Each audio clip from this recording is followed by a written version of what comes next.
Bob there? I'm here, right here, Joe. Because last time I called, you were so impressed you went on vacation. Joe, what if you were to get in your car right now? What are you listening to? Oh, jeez. I don't really. I just turn on the radio and whatever I hear is what it is. A lot of old stuff. I'm going through a lot of old stuff. Yeah. Classic rock stuff. And it's kind of a big wasteland out there. Mm-hmm. I don't hear a whole lot that I can make it all the way to the end of the song. Yeah. there's some good stuff out there. Joe, when I read a funny thing about the Rolling Stones when they were setting up their tour, they had to have one of the roadies in the back with a stack of their albums, and they'd come upon a song title and they'd had to kind of relearn it. Yeah. I mean, when you guys are with the Eagles, did you have to sit down and go, that was a great song, but how did we do it then? And yeah, exactly. Mm-hmm. I didn't even know just because you wrote it, don't mean you can play it. That's true. That's right. I find that a lot. Yeah, we dusted off James Dean, and that's that's a great song. I love that song. Mm-hmm. Yeah, that's a good one. It rocks pretty good, but that was pre-Joe. Mm-hmm. So I had to go learn Bernie Ledden's parts. Wow. And boy, I see why they replaced him.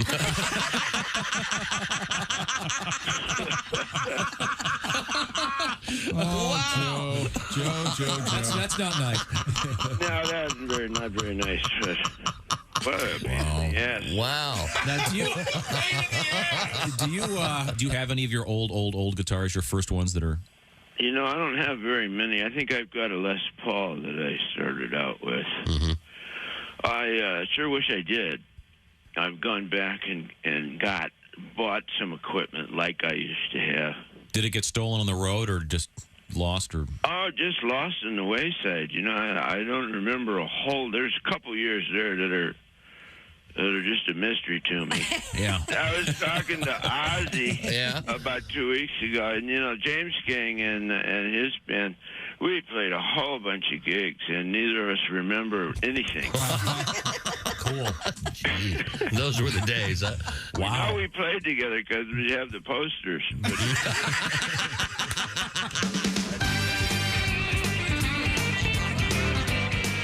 Well, I'm back. There was a moment, I could just stay here. But no! Welcome to the Bob and Tom Show. There's Christy Lee at the news desk. Hi, Chick. Hi. Welcome back. There's Pat Godwin. Good to have you back, Chick. You're looking extra... Right? They got a new camera or something in there. Yeah, Looks good. You're looking extra grizzled. Oh, you're letting your beard go everywhere. Is that what's happening? Yeah, you're grizzled. You look like Cookie out on the trail. What are we having for dinner, Cookie? You're having something that's brown. Beans. He claims that the white hair stops at the waistline. Mm-hmm. There isn't a development on that I discovered on vacation. There's Ace Cosby. I'm Chick, and here's Tom. I haven't looked down in a while. No, I hadn't. That's a good vacation, Chick, when you're sitting there going, you know what, I might not leave. Well, there was a lot of changing, and swim trunks, as you can tell. Sure. Ace and I are the same color, and but swim trunks on and off. I go, what the hell is... Wait a minute, and I have a gray one. Yeah. Oh, all right. I just discovered that. Did you pluck it? I did not. I let it go. I say no. That's the kind of vacation it was, Tom. Let it go, man. Let that stray gray pube have Let it it stay. go. Yes. Before we move on, we opened up with an old interview with the great Joe Walsh. He's okay, right? Yeah. Okay, good. Because normally when we do stuff like that, And the way it's been going lately. she ain't wrong. Nervous. He's wonderful in the Eagles documentary, by the And way. the Eagles are on tour right now. It's a great show. Well, not all of them, right, Josh? Jesus Christ. Could I read the letter before it loses all momentum? We mentioned the other day that... well, I'm back for now. Joe Walsh is a ham operator. Oh, this. Ham radio. No, let's go on to about your pubic hair. You asked me about this a million times, you jackass. We began the show with that because of this letter, you see. Well, this letter better be all world. Well, at this point, it's probably not worth reading. I want to thank this gentleman, Mr. S., for taking the time and trouble to write us. He was at the famous Hamvention Oh, I bet that's something. You know, any mention in a letter, any mention of hamvention, it's impossible for it to lose any that gravitas. Where is the hamvention held? Well, it happened to be at Hara Arena this particular year. And this is obviously a convention of the How ham is radio this? operators. I read this letter on the plane Friday on my phone. How are you just getting it now? I don't know. It was just handed to me, okay? I'm It's busy. I have a lot going on over here. It is a great I'm not counting story. my pubic hairs in Austin, Texas. It is oh boy. I love that song. Not one day under 102, Christy. Not one Holy day. simoly. But it was lovely. Of course, half of me was in the swimming pool, but yeah. yes. I'm sorry, go in ahead. any event, our letter.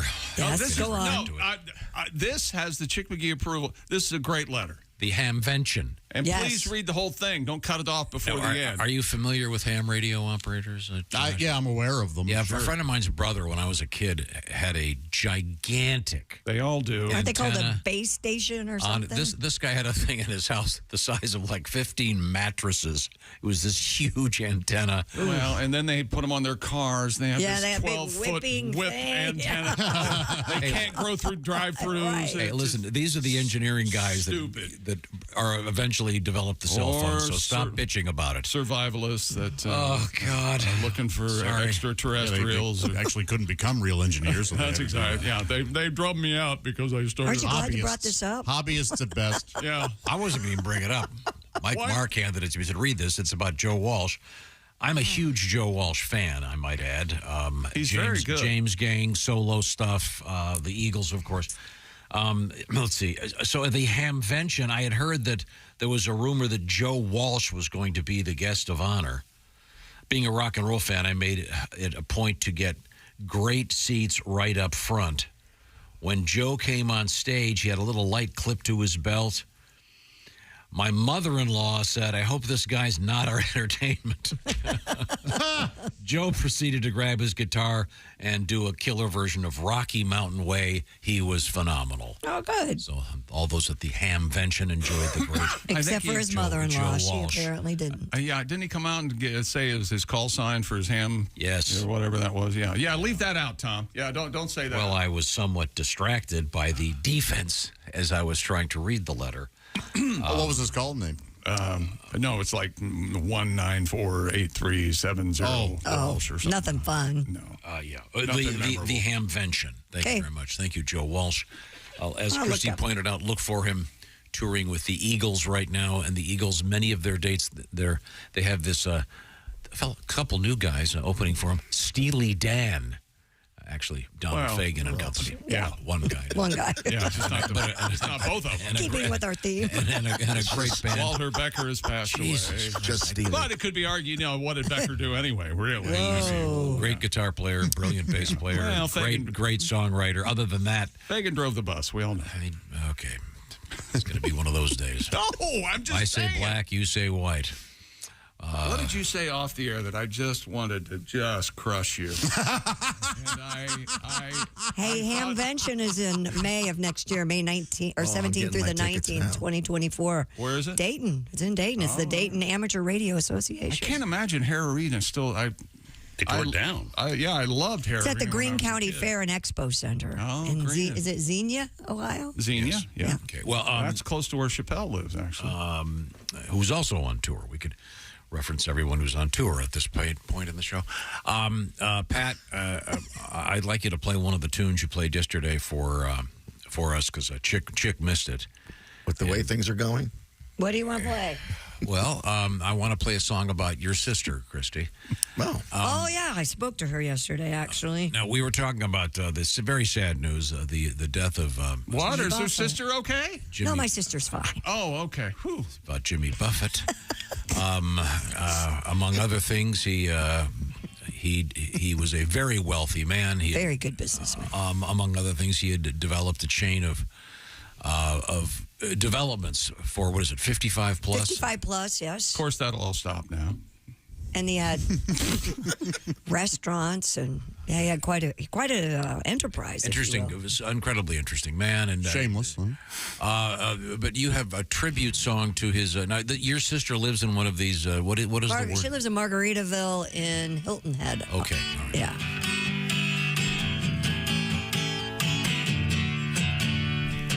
Full intro. Yeah. Getting a sponge bath from one of the cute staff. All of us covered in lidocaine. Plugging my CPAP. Taking a long nap. Checked my leg, there's a new spider vein. Spending my golden years in Margaritaville, retirement home, searching for my lost Epsom salt. Salt, salt, salt. My family claim that it's my memory to blame. I don't know. What was I talking about? Fell off my scooter, chase an old cooter. Broke my hip and it hurts to the bone. No, put it. But there's pills in the grinder, and my nurse a reminder for that numbing concoction that helps me hang on. Hydrocodone, spending my golden years in Margaritaville, retirement home, searching for my lost Epsom salt. Salt, salt, salt. My children claim that it's my memory to blame. My children claim that it's my memory to blame, but I don't know. I think I just pissed my pants. Oh, well. Oh, you went that way. Okay. All right. So sorry. Thank you very much, Pat. There's great video out there of Jimmy Buffett was on the old NBC Letterman show, and he's on the couch and talking to David, and he just starts playing Come Monday, and the lights go down, and he sits there, and it's wonderful. Oh, cool. And Seek that talks out if about you'd the like. composition. Talks about writing the song, and actually, I don't want to give that away because it's hilarious what David says. So, but you forget how great a song "Come Monday" is until you just see him playing it on guitar. Now, coming up, we have some interesting things in the world of sports. Margaritaville can kiss my ass, but "Come Monday" is amazing. Oh God! I stepped on a pop-top. What happened? Unbelievable. Well, he'd lost his flip-flop.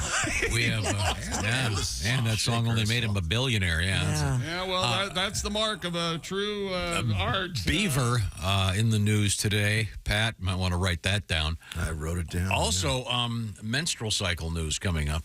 Stupid story. Oh. PMS is a myth? Is that the story? No, it's I've always thought that. it's No? people Just an excuse to be a bitch. making a mountain out of a molehill. That's what I always say in this story. Okay, well, good. Tiny boobs. Now we'll look forward to it. Right now, I want to remind you that Steven Singer is very upset right now. Why? Well, because he's not in the laboratory growing those Franken diamonds, as I call them, Franken gems. He does not like these so-called lab-grown diamonds. Steven is a purist. He likes the real, natural, earth-born diamonds. Get some details of what I'm talking about at IHateStevenSinger.com. As a matter of fact, Mr. Singer is not, he's such a non-fan of those, he's given them away if you get a real diamond from him. Get the details. At IHateStevenSinger.com, I'm talking about real, natural, earth-born diamonds. Maybe it's engagement ring time. Whatever you want in the world of diamonds, Stevens has got it. How about maybe something in the bracelet range or the necklace thing, earrings? Find out what I'm saying by going to IHateStevenSinger.com. Bob and Tom Show listeners are too smart to fall for paying for something you can get for free from our friend Steven Singer. And remember, with Steven, you get that upgrade. If you a year from now want to make those diamonds a little bit bigger, you get the full value of the ones you bought to begin with. Once again, the details. IHateStevenSinger.com. Also, coming up, Oh, the Humanity. It's a really interesting story about estimates of how few human beings were on the planet there for a while. When most of humanity... What? Yes. More than 98% of humanity died off. And scientists have got a date. What is this, a pandemic? During the pandemic? This was a way back when in the olden days. Oh. You know, before the wheel and stuff. We'll figure it out. This is the Bob and Tom Show. Morning Laughter.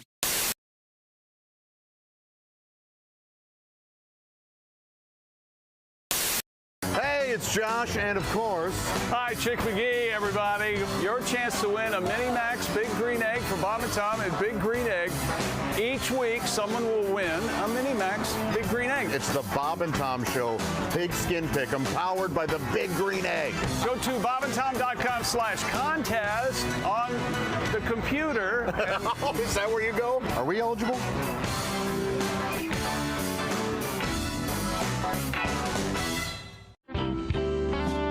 There's a monkey here riding a dog. Yes, there is. Hi. And the monkey's name is... Where's the camera? Dawn? Okay, Dawn the monkey. Dawn the monkey and Dan the dog, right? And the dog's name is Dan. Dan. Mm-hmm. And the doggy has a little saddle. Oh, look at that. And the monkey's riding around our studio. At first glance, it doesn't appear as though the monkey has any control over where the dog goes. Quite clear. Is the monkey steering? I don't think the monkey is steering.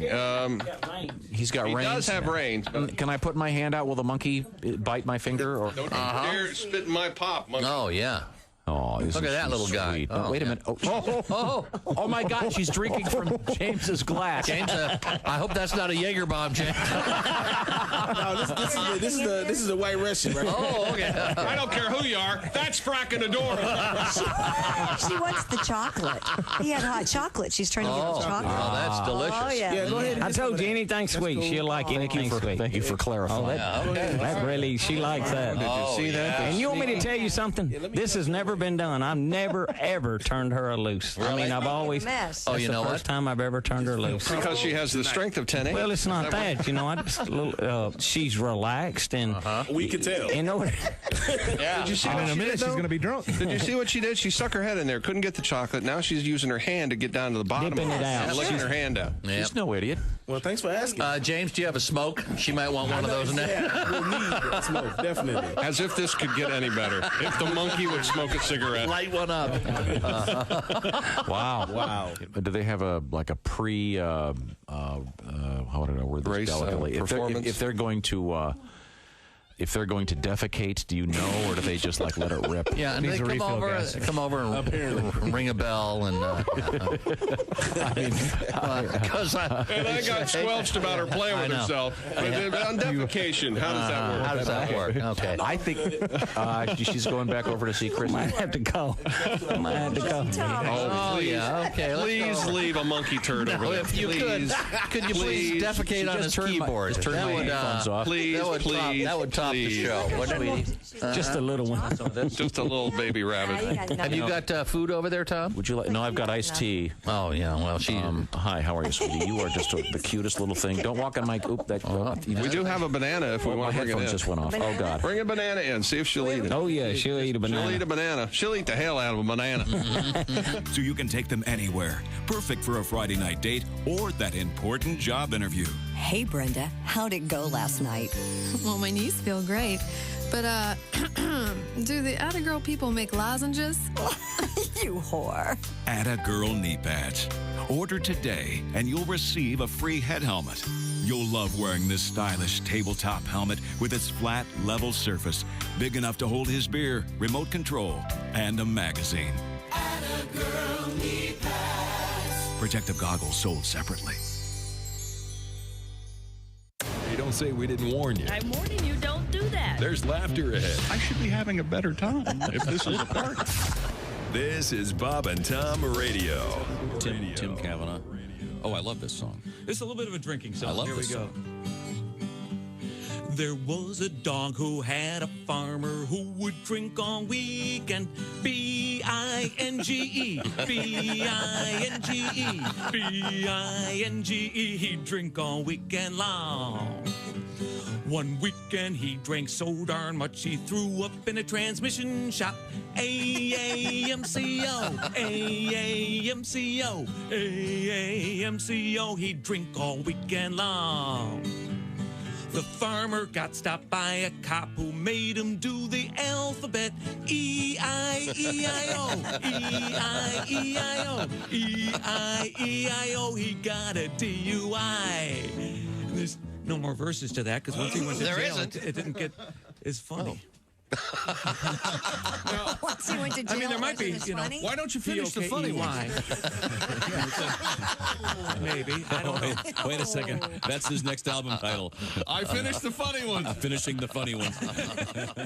Pizza Hut, apparently, is going to start delivering cold beer along with their food. No kidding. They started the testing beer delivery program in Phoenix, Arizona. And it passed with flying colors. Yeah, everyone did. Yeah. So how do you prove that you're of legal age? The company told Fortune magazine it plans to expand that. I'd like a large pizza, please. And 40 beers. Hi, this is comedian Tim Cavanaugh, and you're listening to Bob and Tom Radio.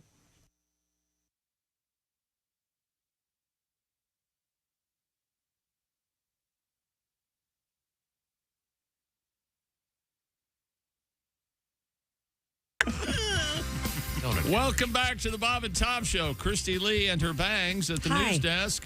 She bang, she bang. They're getting cut Thursday. She bang. They look very nice. Thank you. They look You're hot. out of your mind. They look hot. She looks unkempt, as if I haven't had time to do anything but having so I much just sex. showered this morning. Just whip them out of your eyes or Hear a word I something. said. Jesus. Better. Hi, Pat Godwin. Hey, Chick McGee. How are things out on the trail? Pretty good. You cooking for the... Still cooking, baby. Getting that... They can't catch me. Those cows to market there.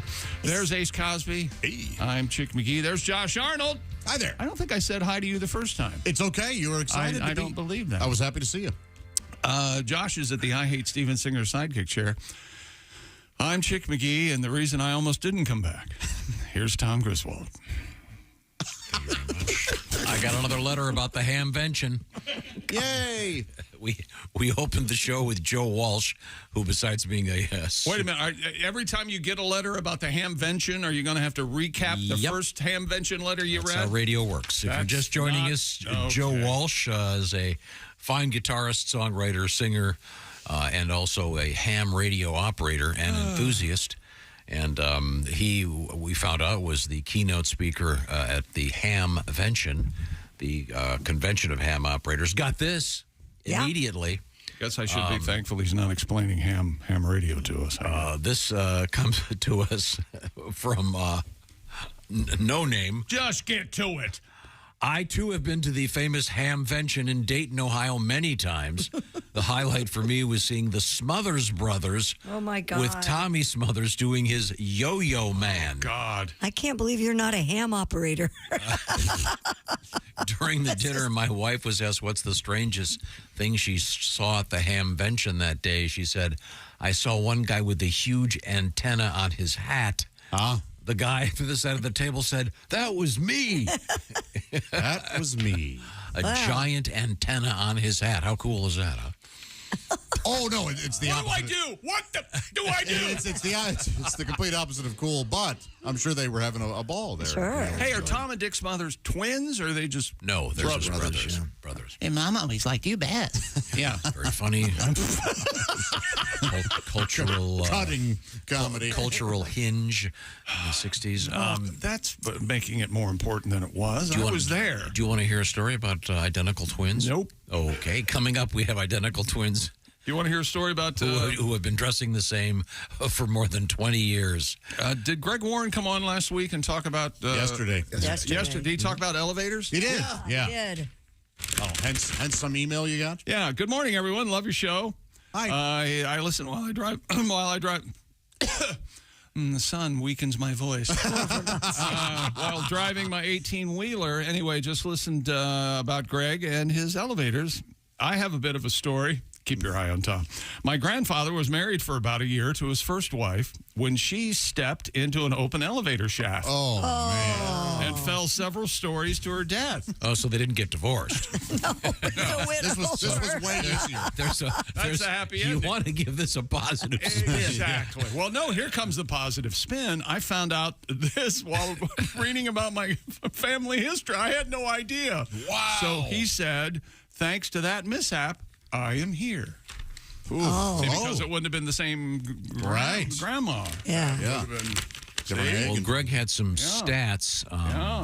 Interestingly enough, I want to get this right. Fewer people die from elevator accidents than from escalator accidents. Isn't that correct, Josh? I believe that was his stat, wasn't it? Yes. Feel free to. Yes, I paid attention. Thank yes. Look, here's what just happened, all right? You said my name. Christy answered the question. Yeah. I'm going to say the exact same thing she just said? Sorry. Exactly. Okay. It doesn't matter. I gave Christy the star. I'm guessing I have no stars. In my loose leaf I just want notebook. you to know that you're upset at nothing. Yeah, that's most often, 98% of the time, that's most often the case. Pat, I enjoyed your song. Do you mind doing your song about the elevator again? We're not doing the elevator song again. Why not? I love that song. Oh, it's bad. It's not bad. Well, let It's a me good be the song. judge of that, Pat. Trust me on this one. Now, Chick, I don't know if you remember this story. It was just a couple months ago we had this. A guy... The guy in Germany, remember him? They have a special type of elevator in some of these older buildings. It's more... it's kind of like a carousel. It just goes continuously, and you have to wait for the elevator... There are no doors. It's open. There's no door. Got it, And you wait for the elevator to come, and then when it's all the way open, you kind of jump in. Jump in, yeah, sure. Like a ski lift. Yeah, kind of. Yes. Exactly. And the problem is there's no elevator operator or anyone there to go, okay, go ahead. You just base it on your own judgment. Well, that's okay. Well, apparently this person didn't go at the right time, and they were Cut in half. and neither half survived. Yeah, no, both halves died. Neither half survived. Yeah, it would have been really rough if just the bottom half had survived. Although I'm sure there are guys out there that might just say, okay, You know what? that's all I really need. I'm guessing they don't even try to save the bottom half. I'm just guessing. Yeah, no, they just kind of They just work on the side. they work on the top. They half. kick that out of the way. That would be funny. Yeah. If they just tried to save the bottom half. Yeah, put that tourniquet on the waist. I'm trying to save the genitals and the knees. He was a runner. We have to do this. But, this is a very unusual situation to have these elevators. But, the poor guy didn't make it. And, Pat, you have a tribute to this guy? I told you I don't. It went poorly yesterday. I don't know what Tom is thinking. No. Pat. Yes. You need to do this song. You better do it. I felt uncomfortable doing it. You're going to hear about it, or you're going to have to talk about it later. Trust me.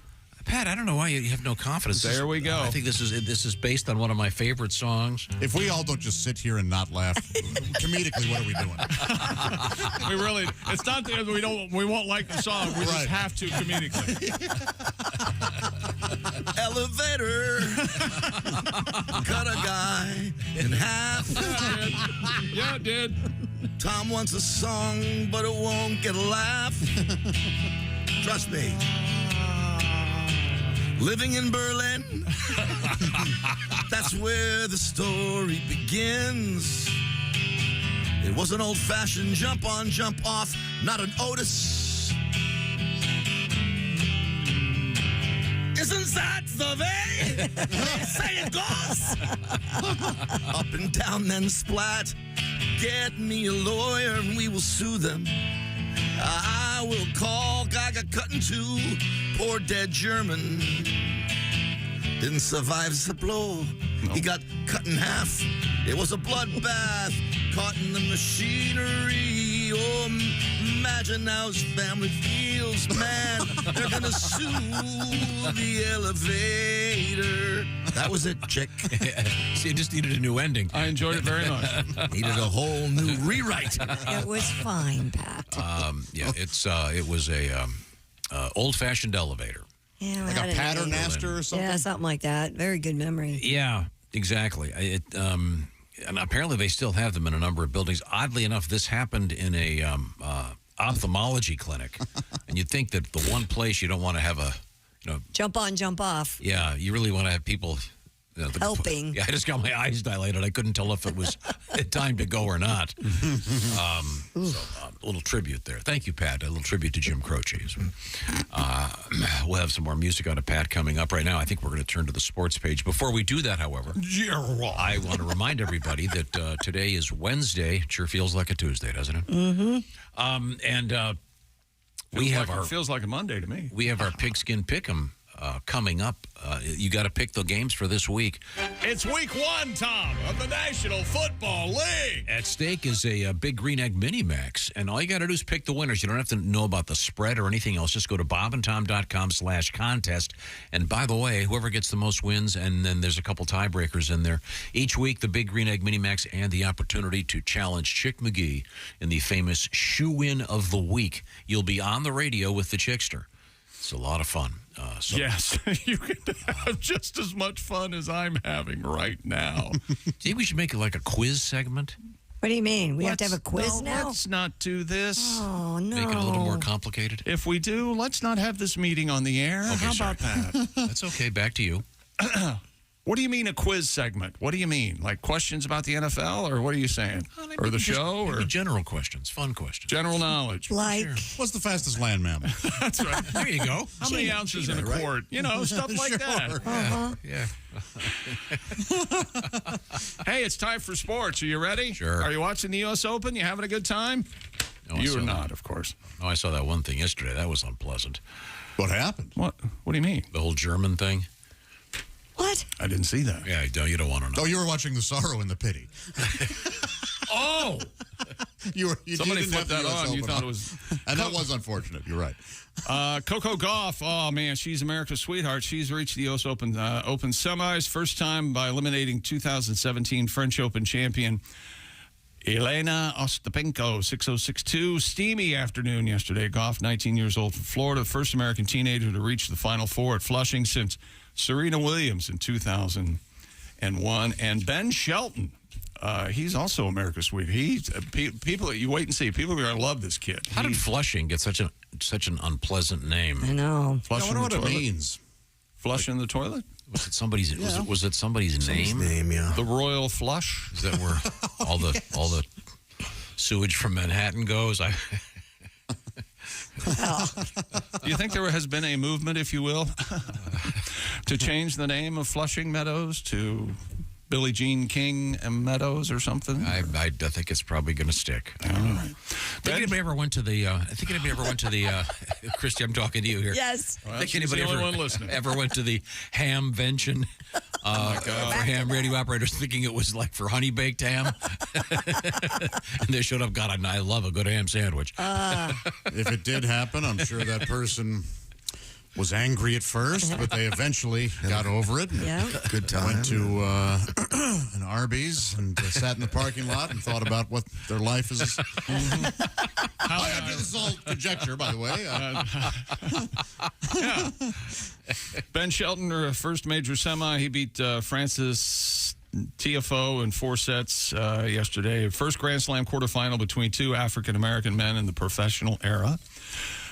Did you watch Dion and the Colorado Buffaloes? No. College football weekend. Oh my gosh, huge. This is the big story in sports, even transcending the NFL. That these kids are playing college football the way they are for Coach Prime, The transfer team, right? and Baby Prime is the quarterback, and he over 500 Wait, yards. time out. Deion Sanders' kids, the quarterback? Baby Prime, Shador Sanders, yes. And his that's dad's exactly- coaching him? That's exactly right. I had no idea.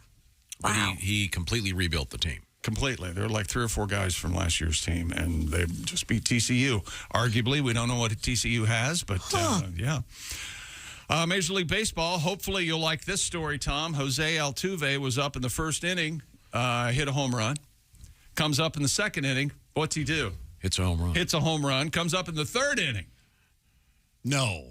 What does he do, Tom? Hits a home run. Hits a home run. Man. Yes, sir. I mean, the fact that he even batted in the Yeah, well, the Astros did beat the Rangers 14-1. But the point is, Altuve, three homers in the first 3 innings. That's cool. That's pretty good. And speaking of running, remember we were saving that guy that got cut in half from the elevator, the bottom half, because he was a runner? That's right. Yeah. Coast Guard officials arrested a Florida man after they intercepted his unusual hamster wheel contraption that he was allegedly Have you seen this thing? going to run to London, he said. According to a complaint, 44-year-old Reza Baluchi is facing federal charges. He was rescued 70 miles off Tybee Island in this contraption by Coast Guard officials. I see. So it's almost like a paddle wheel that he moves by running inside. That's exactly right. Wow. The marathoner was found in the bizarre hamster wheel contraption and asked the standard questions, it says, according to the report. Based on the condition of the vessel, which was afloat as a result of wiring and buoys, Coast Guard officials determined Bellucci was conducting a manifestly unsafe voyage. That's according to the criminal complaint. What's the complaint here? Why not just let the guy go? Let the guy do it. Yeah. Then the guy threatened, he said that he had a bomb on board. What? I don't have that in this story, but he goes a little nuts. Is that right? Yeah. It's quite the contraption. It's a giant metal drum with inflatable buoys on each side and paddles that are powered by the runner inside. There's a look at it. It's awesome. Oh, yeah. It's absolutely awesome. Does anybody want to guess how far it is from Tybee Island to London, England? How far is it, Jake? $4,000. Right around there. He was on his way, 70 miles? 70. He had a good bite into it. Yeah. Hey, Chick, if I could break in for a moment. We'll do this team sports. When Coast Guard officials told Mr. Bellucci they were cutting his voyage short, he threatened to kill himself with a 12-inch knife if anyone tried to apprehend him and claimed to have a bomb aboard. I was getting to that part. Don't you let this guy just, you know what? We're not wasting any taxpayer money on you, sir. Best of luck. After days of trying to get Bellucci to board Coast Guard vessels, he was staying in the hamster wheel. He did admit that he did not have a real bomb. Officers were able to get him to disembark, and he was taken into custody. Why can't we just let crazies be crazy? I don't know. He's attempted similar voyages. And he's going to do it again. In 14, 16, and in 21. The guy perseveres. All of which have ended with Coast Guard intervention. Stop saving this man. Yes. Let him go. Well, it's not going to end well. Oh, my Lord. That's fine. They are federal charges. Obstruction of a boarding in violation of a captain of the port order. In fact, Christy, you say it won't end well. I say it'll end just perfectly. You know that old, if he ends up in jail again, you know that old story about the bear? Yeah. With the bear and the tree and the guy goes, "You're not here for the hunt." You're not here for the hunt. Yeah, yeah. Maybe this guy's just in it for the sodomy. It's only him on the wheel, Tom. I mean, when he goes to jail. Okay, more sports coming up. You really have to see this contraption. Know how to piss on a fire. It's it looks like a gigantic spool that thread would come on. Yes, if that makes sense. Or do you know the things that you see? Wires on, huge wires for the those spools that people giant, used to have as tables in the 70s. But huge. Now, how is this any different from you getting behind the contraptions they build from Cuba to here, trying to... Because those are great people trying to get away from an oppressive government, and they're being creative and... this guy could be a great person. Farther down in the story, he's trying to do some things for a charity. He's threatening the Coast Guard and saying he's got a bomb. No, this guy's got a screw loose. Well, the Coast Guard needs to leave this guy alone. Coast Guard stuck their nose in. Yeah, they sure did. He was fine. 70 miles off Tybee, running and enjoying the day. Then they'll have to end up spending $1 million rescuing this guy. No, there's no rescuing. No, then his family will sue or something. I get it, but I think this. I say, the Navy needs target practice. What the hell? Let's get some live ammo. If you're out enjoying the day, running, you better have your Raycon earbuds in.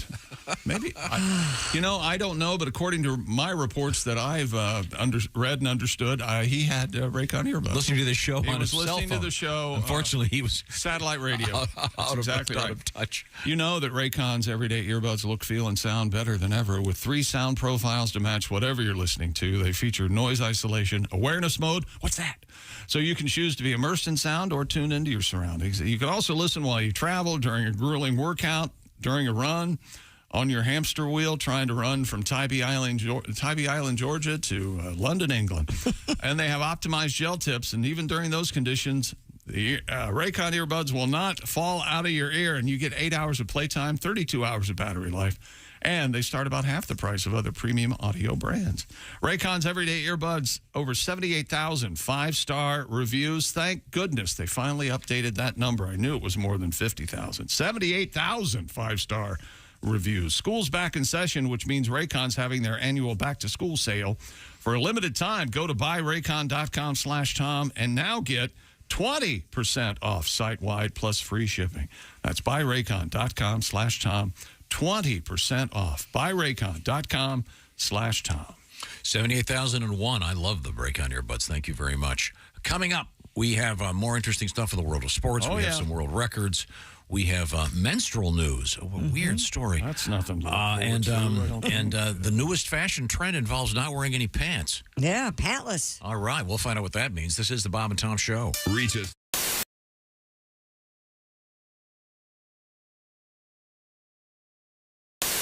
That's why you're single. That's all. What? Are we? Wait a minute. I'm sorry. We're back live. Back with that. Not your tongue. He was talking about me because I went like this. No. I'll tell you what it was. You see, you're not even aware of what you just did. Welcome back to the Bob and Tom Show. We're live in the Napa Auto Parts Studios. Coming up, our interview with Donald Fagen. You're from so Steely Dan. stupid. You don't know what you're saying. No, we're trying to make conversation. Just before the mic's open, Josh goes, "Hey, my toilet seat's on the way." Yeah, that's right. He's excited about it. Right. It was something we had discussed. Did you hear what Tom said? We were trying to make conversation. Tom doesn't He didn't have speak a conversations. word during that break. He Doesn't kept say his anything. headphones They on. invented the phrase, he talks at me. You, yes. I thought it was. I mean, Josh. Okay, you're on a first date. Let's just say, and there's some nice music in the background. You're at a nice restaurant, and the waiter comes up. You order some sort of cocktail. I assume. What's your beverage of choice? I might have a tequila and a beer. Together. Beer. Sure, there you go. Beer and shot. Why not? As you can What see, he's thinking is, here, you don't look like an alcoholic. That's what he's thinking. Oh, no, I think he looks like one. And then farthest from the truth, but go ahead. And then this young lady orders something, and then you say, as a conversation starter, "Hey, my new toilet seats, I just got a thing from Amazon. It's on the way." And then she goes, Yeah, I'm sure that's what he would do. Waiter, could I get an Uber? I've got to get out of here. I have a thing. My God, the way your brain operates. I know, it's amazing, Fascinating. isn't it? So your new toilet seat, something you want to tell us why?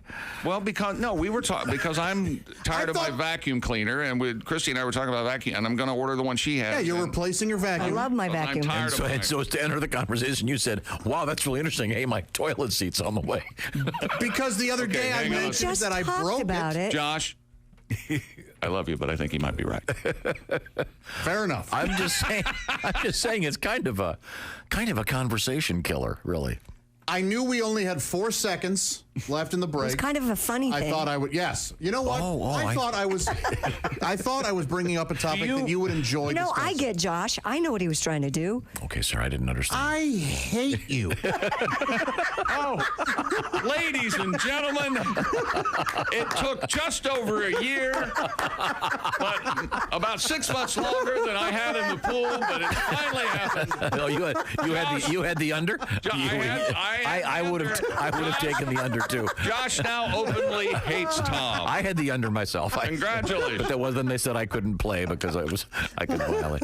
Hey, you dog owners, listen up. This is something for your big sweetie. Chew Works. Has your dog ever scarfed down one of those chew sticks without really chewing? ChewWorks has a hold it chew, which will prevent choking and GI blockage. When dogs can't properly hold the chew stick between their paws anymore, they tend to just swallow it. Available in 3 sizes: mini, junior, and large. Extra large coming soon. Their whole purpose is to provide a safer and healthier way for your dogs to chew. Chewworks.com. Epics and festival hits. And that's a look at things you may have missed. More of the Bob and Tom Show coming up. Ladies and gentlemen, Bob and Tom. Tom went to see the Barbie movie, said he absolutely loved it, implores everyone to go see it, said he's never seen a finer piece of cinema. Oscars. No, it's exact opposite. Oh, I read that wrong. An idea or a script would have helped. You loved it so very much. Bob and Tom in the morning and highlights all day long. The Bob and Tom Show, weekday mornings at 6 a.m. Eastern on Bob and Tom 24/7. Bob and Tom. If you irradiate poop, it will be sterile, but it's still poop. You can pick your morning radio show, but you can't wipe Bob and Tom on the couch. We had a guy die there. Oh, that's right. I know the story. I've seen some bad shows, but now this guy actually died. A comedian named Ron Douglas actually died. He died stopped breathing. Died. He stopped breathing. Died. Did he die in the green room? He died in the green room. And everybody went home and didn't know that. And Larry Reed was there, and I was there. And you didn't know he was dead. No, I thought he was sleeping. So you left him there. We left him. So you all the second show. So you all went home. We all went home. So he's dead on the couch. So you get a call the next morning. We get a call the next morning. And Larry answered the phone. We were both staying in the same condo. Larry answered. He just here. He beat me to the phone. He got there. He says, "What? Who? Dead?" That's Larry Reed. Yeah. This is all I'm hearing. What? Who? Dead? That could be the funniest thing I've ever heard in this room. If you could do an impression of a guy with 3 words and nail it. Who? Dead.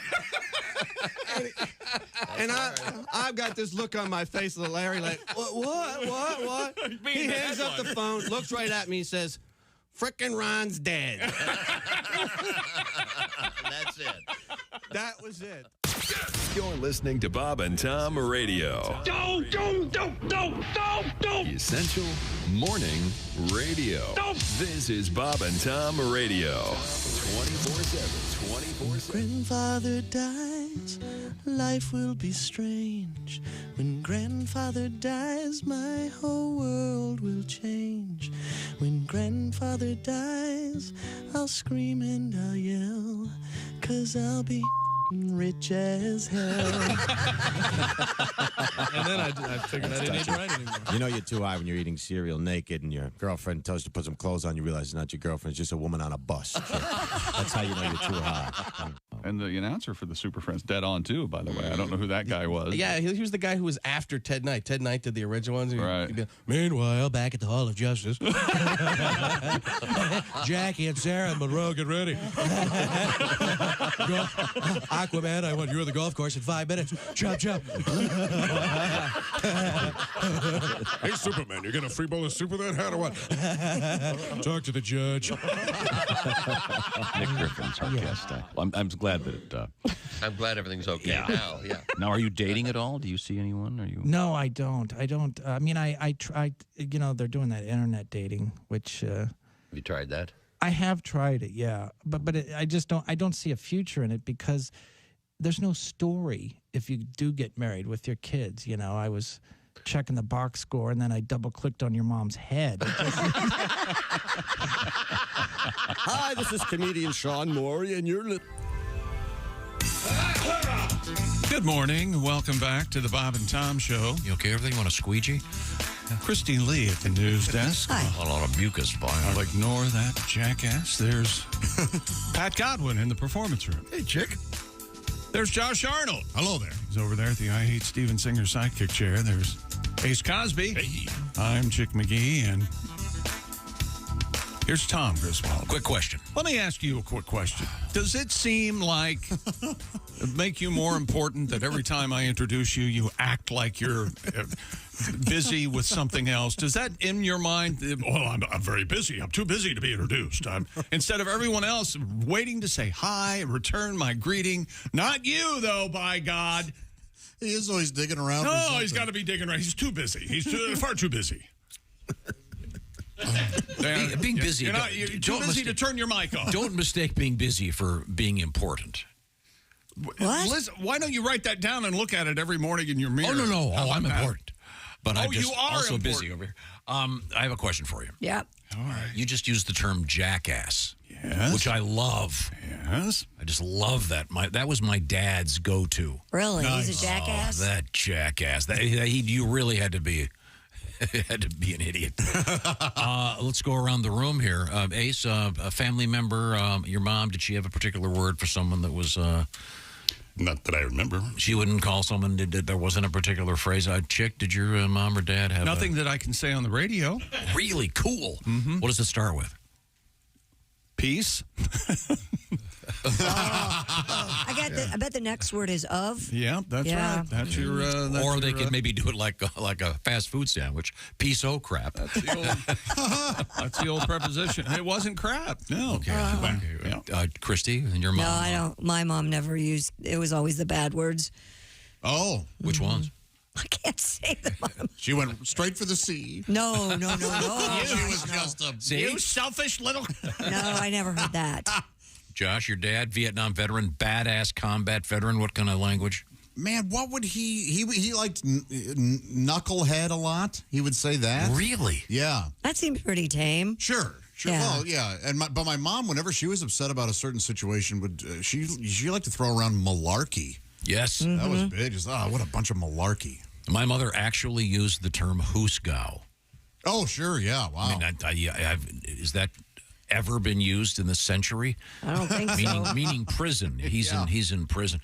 Now, Patty G, you come from a colorful background. Your father was, of course, a Shakespearean expert, a teacher, an actor, a dramatist. Yes. Did he? He'd call people hooligans, something silly like that. Yeah. My parents Hang out. always used the AH words, always. Oh. Yeah. A hangout? Is that what you said? Kids I hung out with, all those hooligans. Stay away from those hooligans. Well, that's nice. That's kind of poetic. And their shenanigans, that kind of stuff. Which one? What do you use? Say it again. What do you use? In Jackass? I like that one a lot. That's an easy one. Okay. Can't get in too much trouble for that. Idiot. Mother. Okay, I'm just checking. I thought perhaps that'd be an interesting road to go down. I was wrong. A lot of us can't remember. We failed him. It's our fault. Yep. It's our fault. We couldn't curse on the Josh, air. it's interesting that your dad, who would have every right to have the most colorful language of anyone, having seen the world he saw, would go with something as mild as knucklehead. Yeah, I think it's because he was around kids a lot, like 4 boys in the house, trying not to get us to curse. Yeah, repeat. Yeah. I mean, he did. He certainly cursed, but he. God, with 4 boys, I'm really surprised he didn't take out his rifle occasionally. There were, no, he didn't have to. We were scared of him without any weapons. Okay. All right. Okay. Now, we go back to Chick McGee at the Bob and Tom Sports Desk. The coach of Spain's World Cup winning women's soccer team. Not again. The coach has been fired. That announcement yesterday came less than 3 weeks after that victory celebration led the suspension of the country's soccer Federation president, Luis Rubiales, for kissing the player, holding her face with his hands. A sweet gesture that's been... The Spanish But why Soccer the coach? Federation offered no immediate explanation. I think more than half the team have banded together. They're not going to play unless this Luis Rubiales has been dismissed, and they weren't going to play for that coach anymore. So I think that's got Watch him to go out in the first round in the Olympics. That's got a lot to do with it. He told us to get off our phones. We don't want to. We don't want him as a coach anymore. I don't know how a borderline sexual assault turned into. Okay. Hey, guess what? Fighting for his phone rights. It was a sweet gesture that got overblown. Is that right? Sweet man. If you get the Wall Street Journal on your phone. Yes, of course, yes. Oh, wait till you hear this, Chick. The Wall Street Journal, yes.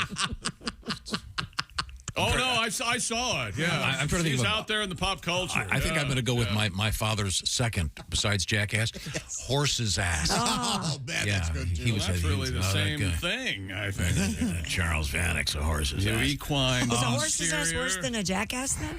Jack is a donkey, right? Yeah, but Horse's Ass, I think that was his in the tier of who was the worst. Fair enough. Is Christy in the Wall Street Journal for her news gathering acumen, possibly being a broadcaster? Well, I used to be a broadcaster. Christy Lee is in the Wall Street Journal talking about her really cool car, her Figaro. There's a nice profile. Huh? There is a nice profile. The car? Christy, if you'd shut up. And it's in the digital edition that I get, and it'll be in the print edition. It's supposed to be this week in the print, Okay. but I haven't been notified yet. So if you are a fan, you might want to find that. It's a nice article was shocked. about your little car known as a Figaro, which is a weird Japanese import. It looks like a toy car. Yep. Is it a Japanese import? Yeah, it is. There's a picture of it next to my Suburban. It looks like you could drive it into the back. Yeah, it's really Put down the third seat. Yeah. It's really small. It is small. Yep. All right. Well, coming up in sports. Right-hand drive. Warranted a whole article. Yep. Coming World up, records. Coming up in the news, and two interesting things. I don't know if you knew this, Christy. Why did you ask me and then didn't hear what I said and then keep going ahead? Because you were blabbing. I said about something. world. Oh, yes. I'm sorry. I'm sorry. I was blabbing. We have what And may, now back to his blabbing. what may be the world's worst zoo when their problem involves taxidermy. Yeah. Well, this is the Bob and Tom Show. Add to or continue the.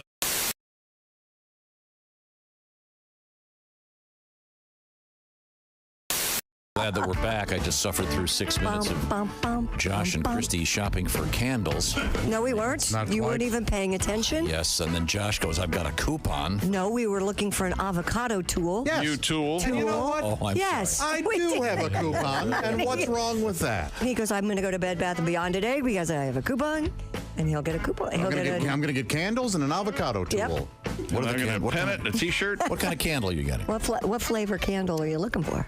I like pumpkin. That's right. Oh, now's a good time for that. Yeah. Good time of year. I'd object, but I happen to have Do you ever go into pumpkin a candle myself, so end of my Do objection. you ever go into a store and pick up something and you don't really look at the price and you take it up to the register and they go $101.98 and you go, what? I did that. $101.98? I bought 2 candles. You know those 2 little wooden candles I have on the kitchen? Yes. Those are $50 a piece. No kidding. I mean, I couldn't believe. That's why off the air I asked Christy, why are candles $95? Yeah. And I said, what? Because people are stupid enough to And pay it. being a media darling, I couldn't say, well, I just need to put this back. Yeah. I'd rather not pay $50 for a candle. But I said, I'd wipe my butt with 20s. I don't care. Boy, Now, was it an anatomically correct phallic candle of some sort? Yes, I could use it to aid my masturbation. That's right. Oh. I should probably use Something help from the instead. Liberace. Christy, to answer your question, What was my question? when you guys were you. talking about avocados, you asked if there was an avocado vodka. 10 best avocado drink alcohol recipes. There are, yes, You can something make called drinks avocado I'm vodka. sorry, what? Avocado too, Tom. No. I think Chick does also. Avocado. That's a Russian bluegrass band. Now the avocado. Avocado, Uvacock, we've all That's a got it. Genesis song, isn't it?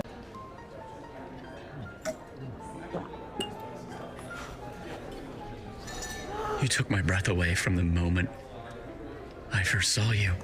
Will you marry me, Dolly? She said yes! She said yes! It's not a real person. It's not a real diamond. Real, natural, earthborn diamond. For your real love, from a real jeweler you can trust. Steven Singer Jewelers. Just in case you were wondering, Cool Whip is winning. Cool Whip is winning over Ready Whip in our survey. It's 31%. Unbelievable. 31% Ready Whip and Yeah, I told you. 69%. Yeah! Nobody else votes. The voting is done.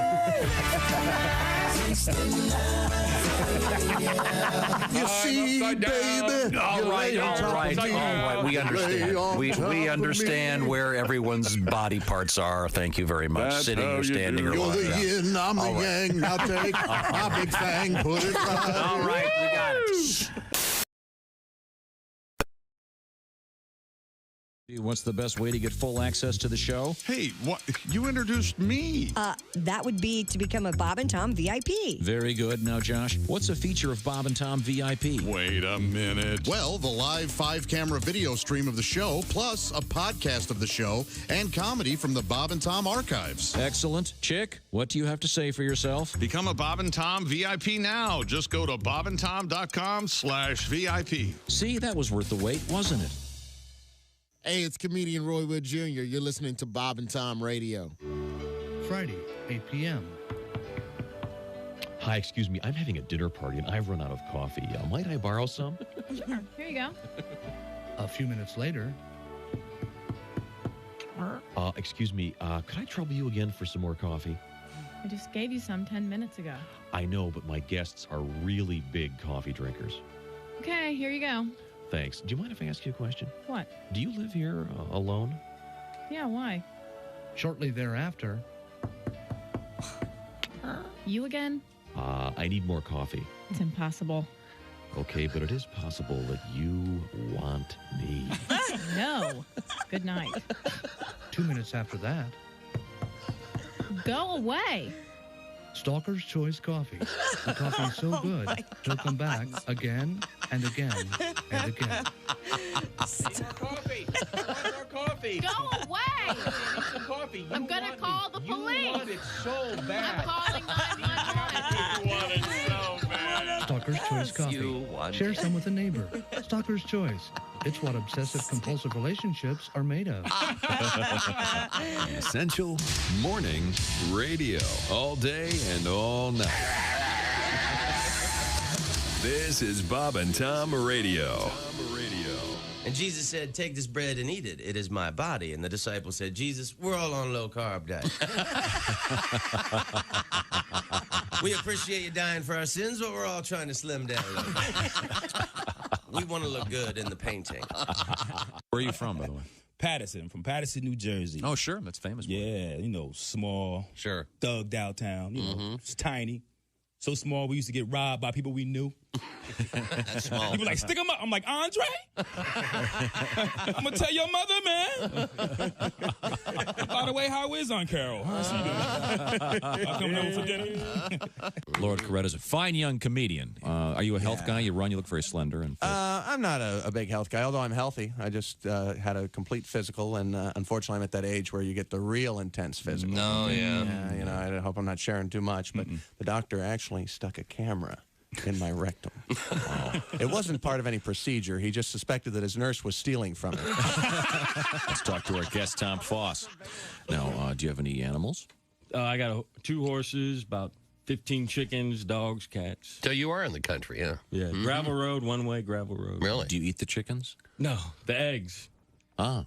My wife said she'd never kill one of the chickens. Really? But she doesn't have any problem scrambling up the kids. That's sweet. Are the stars out tonight? I don't care if it's cloudy or bright, 'cause I'm blind.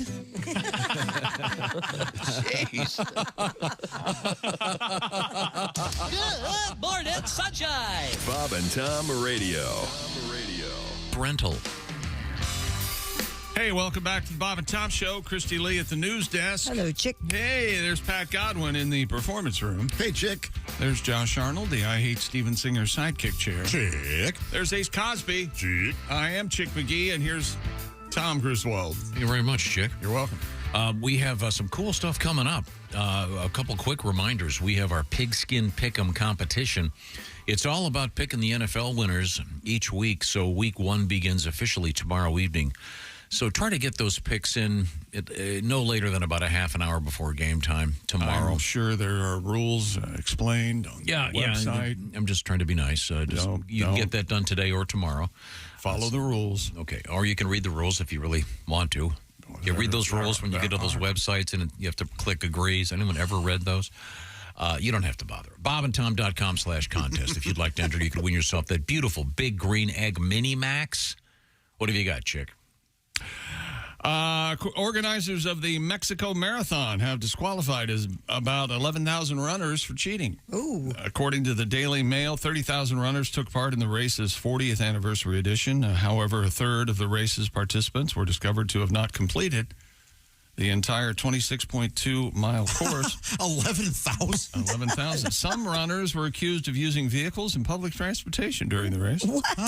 Why? The Mexico City Sports Institute said it has launched an investigation. The organization added that it will proceed to identify those who have demonstrated an unsportsmanlike attitude during the event and would invalidate their registration times. See how that tastes. You don't have to run a marathon. I didn't think you did either. Why would you bother entering? Well, if you're not going to run it, yeah. Do you want the 26.2 bumper sticker for your... You want to win or not? I can buy you one of those online. Seems kind of sad, really. A third of the field cheating. How are you with a knife, Tom? You like a knife? You like a shiv? What was that game you used to play? Mumbly Peg. Mumbly Peg. You like that game, don't you? Sure, heave Did you ever miss? Oh, of course. Right at your feet? I cut off my knuckle. What? And you yell, mumbly peg. Now this, I had to have this knuckle here in my left index finger sewn back on when I was a kid. There was a mishap. Who believes that? I do. You can see the stitches scars if you look carefully right here. I bet your mom was happy about that. We went to St. Luke's Hospital, got that baby sewn back on. Got a tiny little cut. Oh, several stitches. Thank you. Index card, probably. Probably. Paper cut. No knife involved at all. Very sharp knife. They had to fly in a Very sharp. Special mumbly peg. Cutting up paper dolls. That's right. Yes, I was cutting up paper dolls. Dreaming about gay sex as a child. Why would you? A bodybuilding chef has broken the Guinness World Record for the most slices of cucumbers sliced while blindfolded in 30 seconds. Now, all right. Have you watched the video? My God. Yeah, I'm sure I have. How many? What's the world record, do you think? Now, we're blindfolded, sliced cucumbers, 30 seconds. I call foul. How many slices? Josh? 80. 80. Christy? 120. Pat? 127. 127. Are you that good? I hate that guy. $1, Bob. Hate that guy. Ace, you got a guess? 100. 100. You Tom can't guess. play. 166. Wow. In 30 seconds. Wow. Yeah. Now, That's the closest without going If you on. watch the video, there's a couple things bugging me. One, when you think slicing cucumbers blindfolded, you're thinking, okay, it's a cucumber, but the cucumber has been sliced in half the long way. Oh, so it makes it easier? So it's just sitting there. So it's a half a cucumber. Yeah, so it's not all roly-poly. Because if it's round, it's rolling around. The other thing is the guy's got a huge Band-Aid on his finger. So apparently during rehearsal, he had got more stitches than I got on my knuckle. Is that the way you're supposed to cut, though? You're not supposed to leave your fingers straight out. You're supposed to bend them over, and your knuckles are supposed to hold the work or something. Isn't that right? But the fact that the cucumbers are pre-sliced vertically, that takes away the whole. I have a hack about that. Do you have those little things you stick at the end of the corn cob for, corn on the cob? They have little prong. I stick that long way into the end of a tomato or whatever I'm slicing, and then I slice it, and then I don't have to get my fingers involved. Oh, okay. Smart. Yeah. You like a good fingering, do you? How do you feel about How did you get that? We were cutting He just flat out asked you if you like digital penetration. We're talking about cutting vegetables. Sorry. I lost my place thinking about your fingers. So sorry. Well. What a dumb record. Stupid world record. No. Here's the dumb record of the morning. Okay. David Rush. Oh, no. This is a good one. Broken the Guinness World Record for the most basketball passes in 1 minute. David partnered up with... How far apart are they? It doesn't say that in the story, so they must be pretty close. There's a... pretty damn close. I would say they're like... A foot? 15 feet apart. Is the same ball? They're just like throwing it back and forth? back and forth. 15 feet across. Well, I'd have to double check, but they're far enough away, but it's a toss.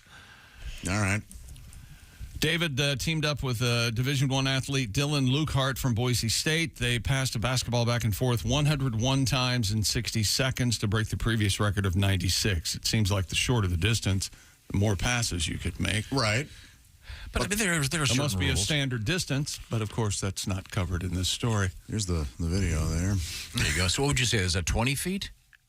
No. Now, I feel bad because Hollywood Hannon isn't involved in this one. Well, he may have chosen not to be. Yeah. Now, David isn't so much passing the balls; he's volleying it. Yeah, kind of a volleyball shot. Yeah, but he's an expert juggler, so you see. So you see, all is forgiven. It's a technique. There you go. No, he's sporting an unfortunate haircut.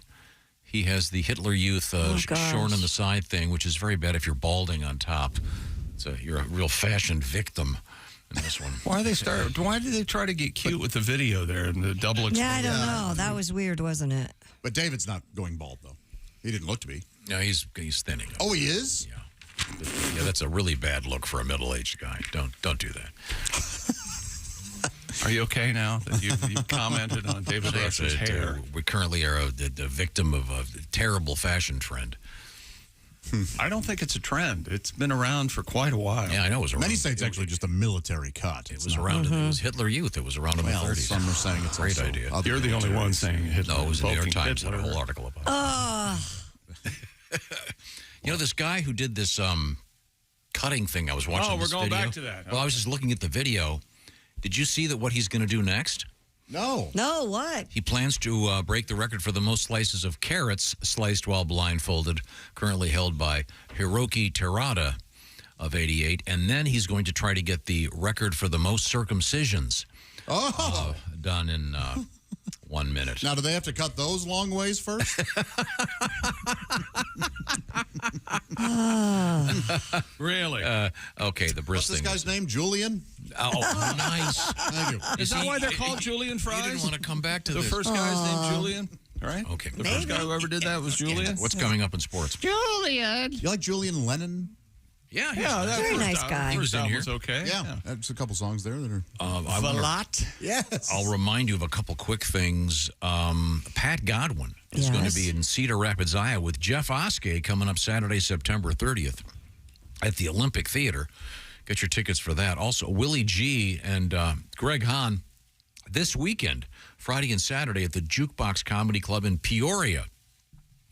That'll be a great show. And then Greg Warren starting tomorrow night and running through the 9th at the Skyline Comedy Club in Appleton, Wisconsin. And then next week, Kostaki has that run of Toledo, Youngstown, Dayton, et cetera, et cetera. So we'll be talking about some of those those shows coming up. Also, Josh Arnold's album, Half Fat, recorded live, is going to be dropped, as they say, released, is how I would prefer to put it, on November 3rd. Yes, listen to it again last night. Funny, man. Did you know? No kidding. Oh, I laugh and laugh. Do you? So be waiting for that. Now, do you want to give us the sports teaser? One more letter, actually. I'm not sure how this even is pronounced, but this is from Adam. When my siblings and I were younger, our grandfather would use the term HONYOCKS. That's honky lips. Honyaks? HONYOCKS. Honyaks? Honeyocks? Honeyocks? I never thinking anything of it until we were older. We decided to Google what that word actually meant. Turns out our grandfather was essentially calling us stupid, foolish heathens. I've never even heard of this word. Honyak. HONYOCKS. You got me. Adam from Perrysburg, Ohio. Jackass. Honyaks. P.S. Josh's infamous stand-up show at our Funny Bone near Perrysburg, Ohio, a couple years ago was not that bad. Well, thank you. I'm glad I didn't prove to be a total Honyaks while I was on stage. Damning with faint praise. Honyaks. Right now, I want to talk about food because we love food here on the show. And HelloFresh loves food. That's why they've got a whole bunch of new stuff to fill your fridge. HelloFresh is the #1 meal kit out there. And right now you can get 50% off plus 15% off the next 2 months with the code 50. That's 50BT Show at HelloFresh.com/50BT Show. What is HelloFresh? Well, it's a meal kit. They do the shopping for the fresh groceries. They do the measuring. You just put them together. Some of these are quick and easy recipes that take 15 minutes or less. Check out the details at HelloFresh.com/50BT Show. I urge you to use that code for that special savings of 50% and then a special 15% off for the next 2 months. That code, once again, 50. That's 50BT Show at HelloFresh.com/50BT Show. All kinds of food, by the way. Whatever kind of food you're into, they're going to have it. Christy, what do you got over there? Well, this is a great fall meal in case you were looking for something fun. Honey butter barbecue pork chops with mashed sweet potatoes and lemony green beans. 10-minute prep, 25-minute cook. 6 steps, you're done. And that's right there on the card. Easy to read. 40 recipes each week, and not just the recipes, the pictures, the instructions, and all the food and the measuring is already done. So you're getting restaurant quality food and you're saving money and having some fun cooking. When we come back, we have an interesting story about a 3-legged bear in the news. And something that this 3-legged bear did that's rather odd. This is the Bob and Tom Show. Hi, this is Ross Bennett, and you're listening to Bob and Tom.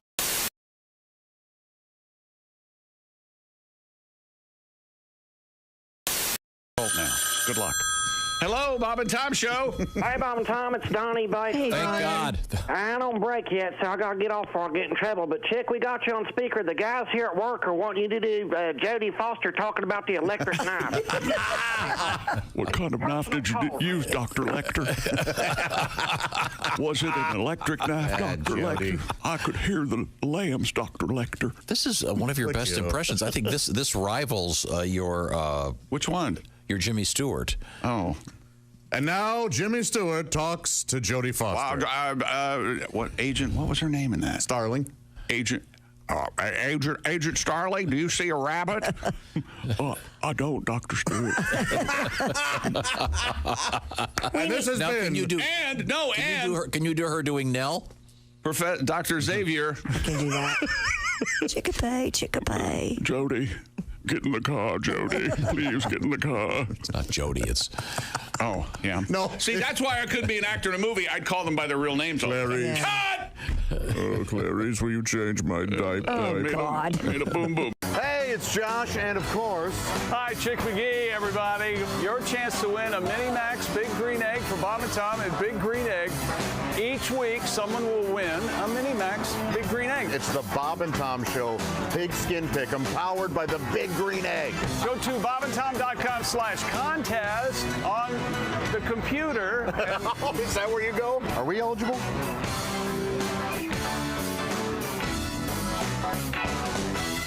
Third and goal, hit Golden Showers. Tate on a slant that was initially ruled a touchdown with 8 seconds left. After review, the play was overturned. As you can see, he's short of the goal line. No, he's not. And yes, he is. He's way short of the goal line. He's like an entire ball short of the goal line. The football, Tom. So that's with 8 seconds left. They had to stop play, look at the review. But then, due to a rule that causes a 10-second runoff when a clock is stopped by officials and then restarted, the game ended. What? With 8 seconds left. What's the point of that rule? Another play? In theory, the Lions could have lined up with a fourth down play as time expired, but the initial call of a touchdown is actually what disallowed that. Now, have you ever done a cop convention or anything? I just did one last night. Did you really? Yeah, and they're fun because they understand stuff that I'm talking about, you know. I always say Unlike the normal audience. Yeah, the biggest misconception people have about police is that we really care. Because don't. If you see a wreck and you can make a U-turn, you're going to do it. Sometimes you just get stuck. Oh, you know, you just don't want to hear it. It's always the same thing. Don't want to hear it. That's true. Every time you make a traffic stop, I ain't out catching real criminals. Well, I'll tell you the truth, lady, I'm not that good at this job.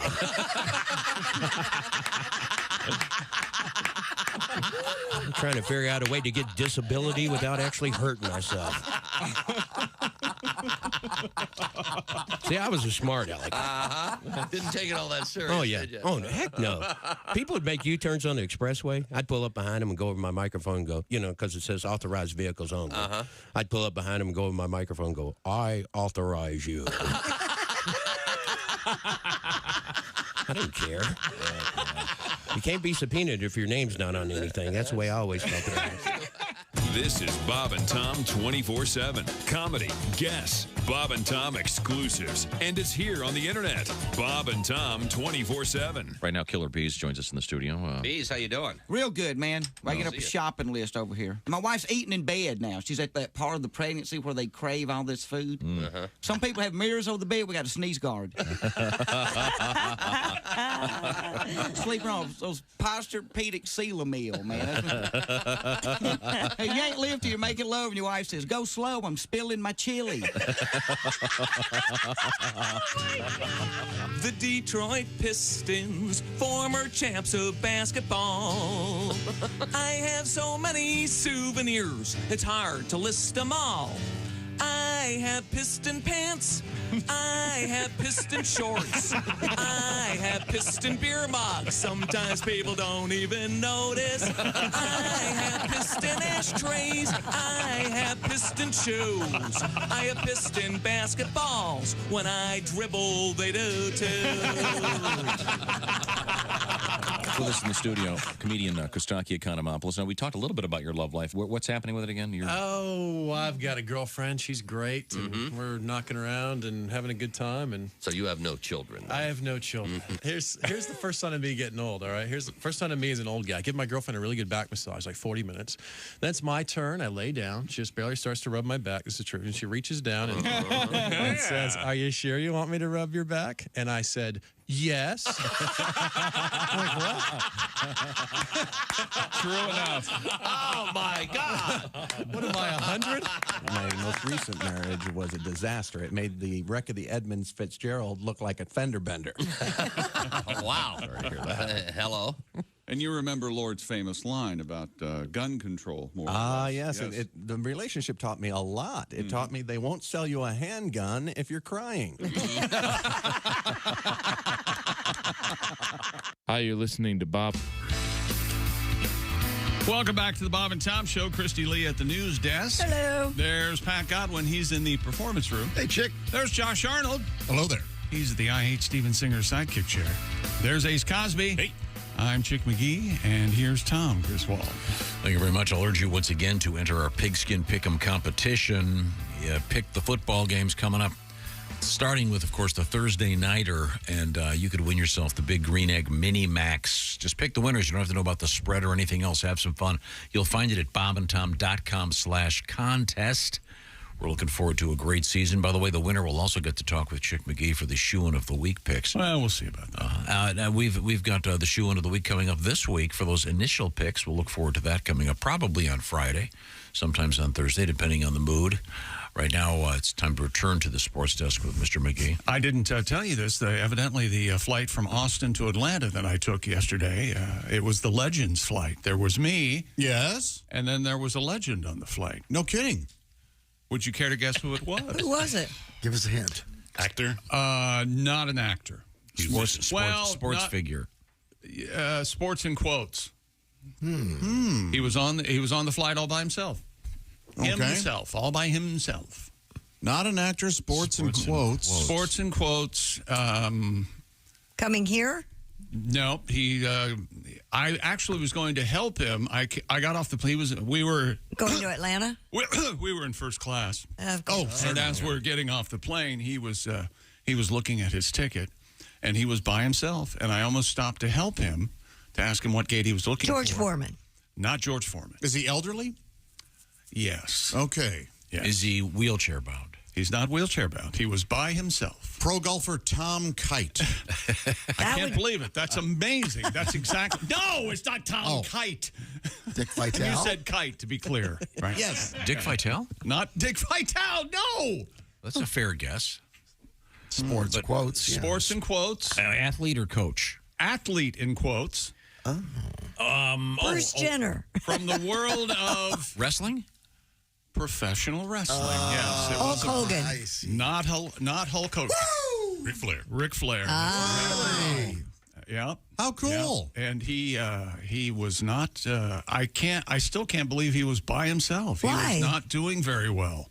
No, I would have thought he'd have had somebody with him, too. He was... he needed assistance. Was fumbling and mumbling. And did you reintroduce yourself? He's been in here several times. God. No, Tom, I'm not that self-important. I did not go up to him. Mr. Flair, you may have met me. You may have met me in my... no, I did not. I chose not to do that. What I did choose to do... So you let him wallow in his own vomit? Let him wallow there in his own uncertainty.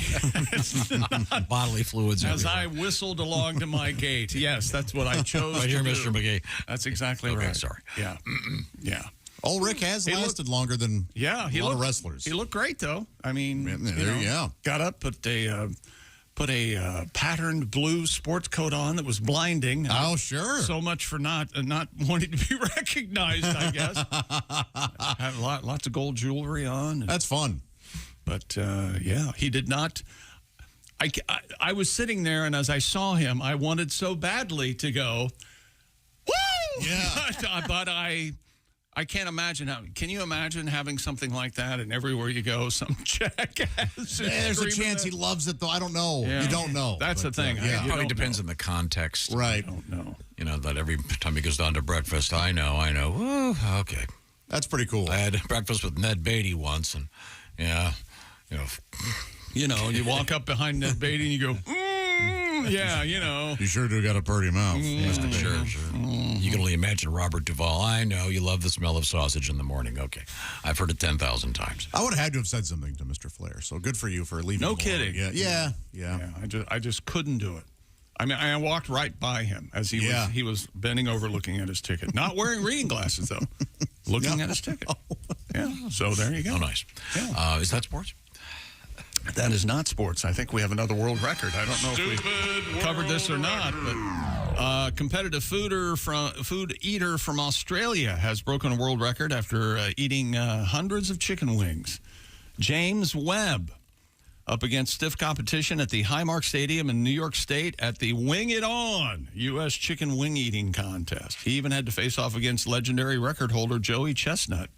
But James Webb won. Wow. 276 chicken wings in 12 minutes. They even named a telescope. How many? 276 chicken wings in 12 minutes. Gosh. And Joey came in second. Oh. We can bet, James was able to eat 23 wings a minute or one wing every 2.5 seconds. Did he just slurp them down? He said after the competition, if you told me this yesterday, I would have laughed in your face. I'm really shocked right now. I'm from Australia. I just make it up as I go along. I was just trying to clean the bones as best I could. Oh, I bet they do have to go over the bones to see if they're a legally digested wing. If Yeah. you will. Yeah. Wonder what Willie would do, and I wonder how many chicken wings Willie could eat. I don't know. Well, it depends how much you're allowed to pre-game. Yeah. Oh, I see what you're saying. But now, you have made a very interesting observation, Josh. James Webb is a famous eater, and what else? Telescope, right? The James Webb telescope. I think it might be a different James Webb. Yeah, it must be, huh? Yeah. It's like a $10 billion telescope. It's great. Have you seen some of those photographs that it's taking? Allegedly taking, pretty. No, it's not alleged. Well, and of course, it's different, Christy. Fabricated photos. Yeah. And of course, the Jack Webb telescope. Oh, no. Again, that's not the thing. The fact that he's so afraid of the dragnet lawyers. We play everything else. Uh-huh. Yes. Somehow we got terrified. Just a waste of studio How money. did this happen? Once again, the Jack Webb telescope is... That's not the Dragnet music. Waste of I'm insulted that you think I would think I'll it talk was to the you, Dragnet Christy. music. The Jack Webb telescope is pointed toward Earth so it can look for dirty hippies. That's pretty funny. You don't get a lot of quality Dragnet jokes anymore. Everyone associated with this show is dead. So sorry. I actually did watch that show when I was a kid. Dragnet? Yeah, I did. I watched Dragnet. Wow, it was really lame. Did they even ever have a chase scene? Oh, I don't think so. Usually just standing by the door. I used to love the hippies on that show, though. They really couldn't get any real long hair. Gary Crosby in a headband. Yeah, okay. Stuff like that. Yeah. Well, So congratulations. Joey ate 240 and the winner ate 276. So, as you can see. Yeah. A lot of chicken Handily wings. won. Yeah. There you go. Okay. Is that And that's sports. Yes, Tom. Yes, that's sports. This is what you farted for. There you go. Whatever you do. I hope that you don't have to work with Tom. Christy. Just trying to move it along. Tom brought this up earlier. Apparently, scientists have determined the moment humanity nearly went extinct. Researchers developed a computer model that used genetic information from more than 3,000 present-day human genomes. My guess would be the disco era. You'd be wrong. Oh, really? Because they found that around 98.7% of human ancestors were lost about 900,000 years ago. Researchers said that at one point there were only 1,280 reproducing humans. Think about that. Wow. I wonder what was going on. The population bottleneck. Apparently, it started a lot of banging. If there were only 1,280 people on Earth, It coincided with dramatic changes in climate during what is known as the Plasticine transition. Wow. Climate change was happening way back then. Yeah, huh? which saw a drop in temperatures and very dry climatic We're all scared conditions. F today for some reason. Isn't that something? Well, we lost 98% of humanity. Yeah, we well, should be because the scared. Earth wanted that to happen. Yeah, we well, had nothing to do with it. I think that's happening again. Because it wants to. Scientists argued the population crash possibly led to the emergence of a new hominin species that was a common ancestor of modern humans and Neanderthals. The study was published in the journal Science. Where are you on that? Neanderthals or Neanderthals? Where Thal. I'm a Thal. I'm a Thal. Man, I'm a Thal. You're a Thal? Neanderthal. I thought it was Neanderthal all these years, but then I I heard think it's Neanderthal. spelled with a thal, but pronounced with a tall. Yeah. I don't care for that. Doesn't work. Let's pronounce all the letters. You go hominin or hominin? Homonym. I go hominin. I don't need any trouble with that. I went hominin once in college. Well, doesn't everyone? A little too much to drink. It's tough to No, play it's ping Homo pong with a guy sapien. after that, isn't it? Homo sapien. I mean, that's interesting. That's pretty amazing. There were only just over 1,200 people around, and now look how many we got. At one point, there were only 2. I want to thank Nick. Yeah, Adam and Eve. Come on. Stand back, Eve. Well, that Nick Cannon stepped in and helped. Oh, yeah. Oh, he's doing his part. isn't he? Yeah, a lot of babies in there. Is that where we're right? Nick Cannon's the Nick Cannon hunk. And how He was many around kids back he then. has. Yeah. The Cannonites. Uh-huh. Oh yeah, they have their own thing. That's interesting. I think It is very interesting. It is interesting. I don't know how they came up with that, but So it sounds like we're all more closely related than we think, right? Absolutely. yeah. Just coming from 1,200 folks running around. What if they had wheels then? So that's what, like 600 vaginas, right? I mean, yeah, if it's half and half. casual. if it's half and half, yes, Enough to get something started. 600 penises. I too, sure hope so. it wasn't just one. yeah, me too. That She poor was woman. busy. You'd have to be. You'd have to be a special kind of ugly to not get it. I mean, you would have to be a real beast. If well, there's only 600 of them out there. Have you seen Lois? Yeah. Oh my God. Tonight's Tell you my what. night with Lois. Huh? Yeah, blind me and beat me. I couldn't get an erection. You have the nose clip. And I need a no pest strip just to go to get down by her waist. Oh boy.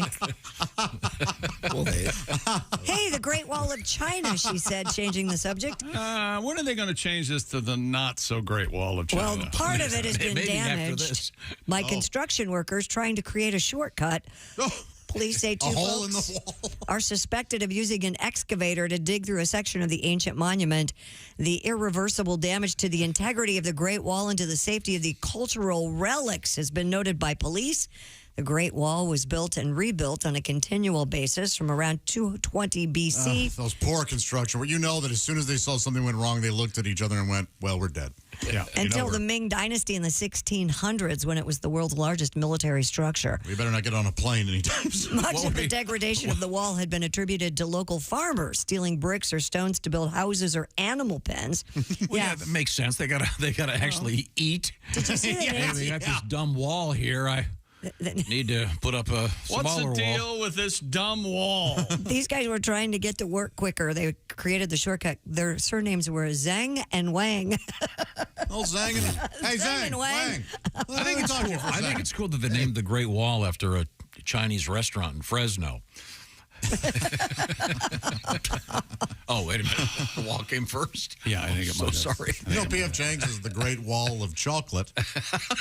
I'm not making Do they really? It's a big old piece of cake. Very Yes. respectful. Yeah, Oh, the it's Great not, Wall of like a chocolate fountain? No. Oh. This is Well, that's disappointing. That'd be awesome. Yeah. I always wanted to do a commercial where you have 2 idiots going, "Hi, we're here at the Sistine Chapel with Sears one-coat ceiling fan. We're here at the Great Wall of China, taking it apart One with brick at a time. with a forklift." Wow. That'd be cool. They like what's that guy, the Kool-Aid Man? What, he busts through the Great Wall? Or the big bad wolf. Why haven't they brought the Kool-Aid Man back? He was kind of fun. He was Oh, fun. yeah. And bang, go busting through. China may have the... Maybe it's just me. Yeah. He had some tweets that were unfortunate. They can't. Oh, allow him out. Do you have a song about this, Pat? About what? The Chinese Wall? No. Oh, I thought you were giving me the look. Hanging out. Well, Pat, I have an unusual request. Okay. I better give you some warning. It comes out of... and is this considered the warning? Yeah, it comes out of the Forsyth Herald newspaper in Georgia. Is that going to help you? I think I know where you're going. We actually had some guy write us a letter asking to hear this song. Is he from that area, the man? Yeah. Oh, okay.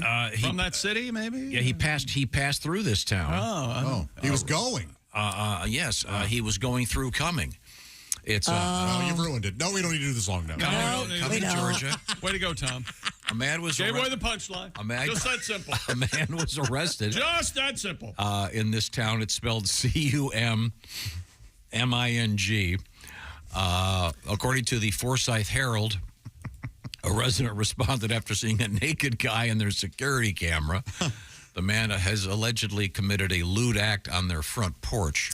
And this just happened yesterday with a guy from Indiana, too. Wow. Well, we had a guy... Yeah, meth guy, yeah. Who was allegedly self-pleasuring on a balcony while cars were going by. US 40. This place in Georgia started a trend. Sure. Okay, well, this guy was charged with public indecency for allegedly pleasuring himself on the porch, I guess. Wow. You have a tribute? I do, yeah. You can't stop the man from coming, walking in your background nude. Try and stop the man from coming. He's gonna do something lewd. He came on your porch and left a present. They got it on video. Caught in the act, the coming man. Now off to jail he goes. They handcuffed the man from coming. He put on quite a show. They finally stopped the man from coming. Now he can't come and go. Yeah! Nice little tribute. Thank you very much. I wonder where his roommate's from. Or cellmate, I guess.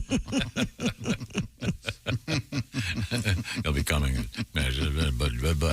Crown Tip, Virginia. Yeah. Well, thank you very much. Dear people. Yes. Okay, I got my picks in for this, the first week of the Big Green Egg football contest. Yes. I'm just wondering when I will get notified. When I win, when do I get notified I get to stay at the McKee compound? Oh. How did this rumor get started? I think you suggested that the possibility of one of the winners actually staying at your house. I would never do that. Why would I do that? That would not happen. You guys aren't welcome. Why would I? Because in the bizarro world, you're a people person. That's from Nelson. Well, good luck, Nelson.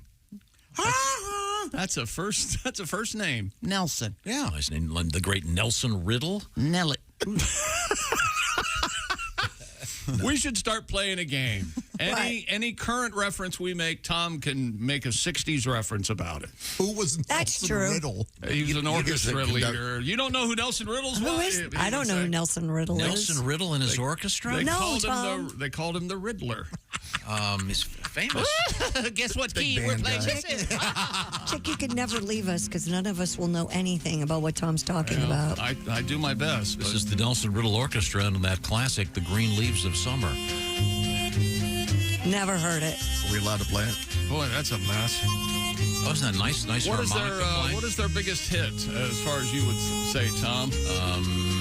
Lolita Yaya. Is this, oh, my God. Were there lesser instruments back then? Is that why this crap came out? Is that?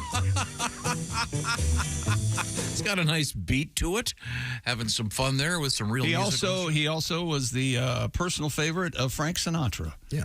And he played the Nelson Riddle Orchestra, the big hit from Frank and that orchestra. I've got The World on a String, Frank and the Nelson Riddle Sitting Orchestra. on a rainbow. Now that's a good song. There you go.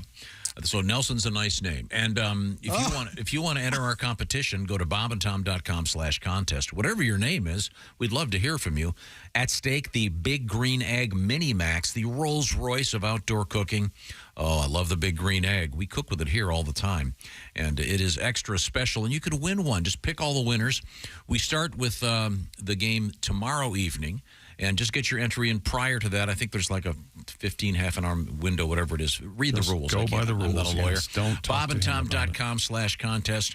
We'd love to have you win. You also get an opportunity to stay at Chick's house and be part of the Chick McGee Shoe-In of the Week. Offer to stay at Chick's house, apparently void. It'll be Christy's place. We're coming right back. What have we got in the news, Christy? Coming up, we have an interesting story about a beaver. We have a dinner plate-sized device found in a woman's abdomen. Oh, what? Oops. And a very interesting story out of South Dakota. Their zoo, I don't know if you really want to go see the animals if they're already taxidermied, but we'll talk about it. Can you call it a zoo? No. Okay, we'll find out more. This is the Bob and Tom Show. Thanks for listening to the Bob and Tom Show this morning. Even though we're not.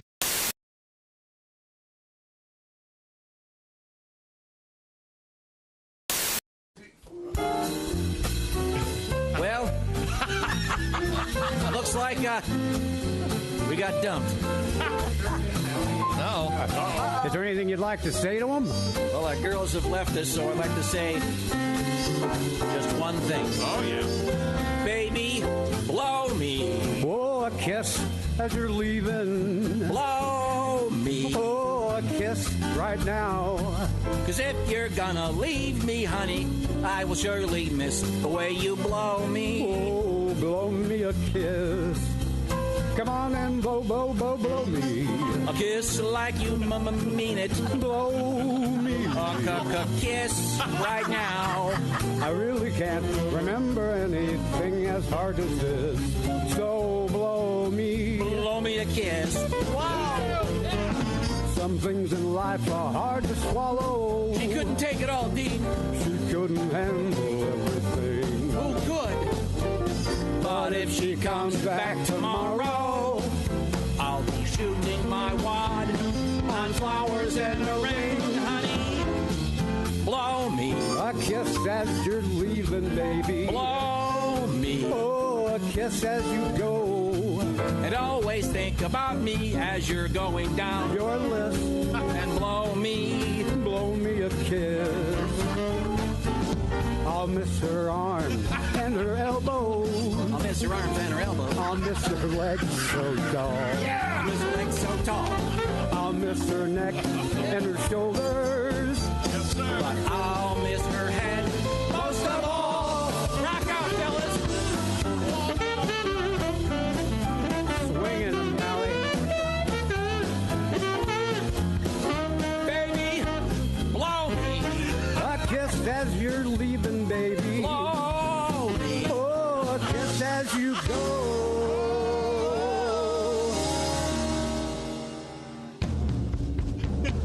And if you wanna come home, honey, that's okay. Just grab a hold of this. And baby, blow me. Baby, won't you blow me? Blow me a kiss. Oh, I've been Malcolm. Oh, Alli. I'll miss your arms and your elbows. Woo! Fantastic. The Bob and Tom Band and Orchestra. Amazing. Thank you, Dean. Thank you, Jerry. Oh, that's fantastic.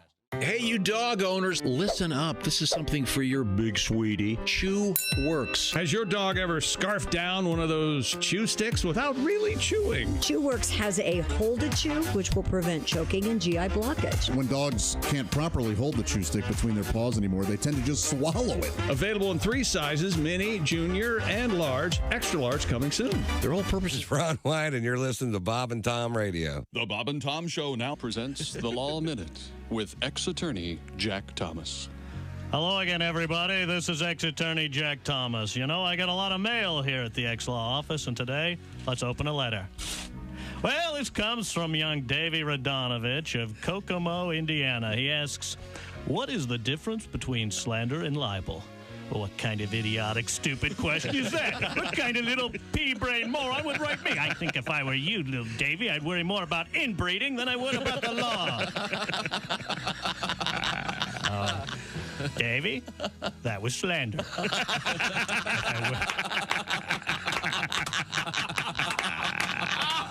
That's very funny. If I would have written it down, it would have been libel. This has been The Law Minute with ex-attorney Jack Thomas. Remember, ladies and gentlemen, the law is your friend. It's the lawyers you have to watch out for. And remember this, the preceding has been a joke, not legal advice. Learn to know the difference.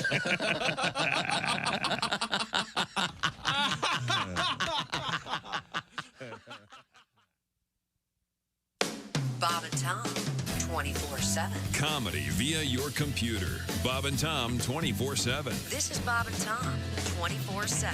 Scott, I understand that you are a history buff. Is that it? Friars Club roast of George Washington. I think the jokes would be great.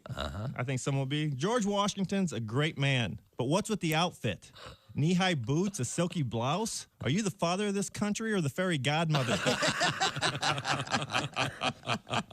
Seriously, if we wanted to be ruled by an old queen, we wouldn't have left England. And a powdered wig? If you start looking any more queer, they're going to put your picture on the $3 bill. Hey, maybe you'd like me to introduce you to Benedict Arnold. Lord knows he'll go both ways. Speaking of flags, Betsy Ross is here tonight. What a frisky woman. Washington invited her to Mount Vernon. She was disappointed to learn it was a place. Comedian Jeff Brown has joined us in the studio. Jeff is a resident once again of the great city of Chicago. Us in the Midwest. Yeah. We know what true cold is. I was so tired of L.A. They're so vapid and shallow. Oh, geez, it's 56. Close the window. True cold is when your dog would rather take a kick in the ribs for taking a dump in the living room than going outside. That's when it's cold. Yeah.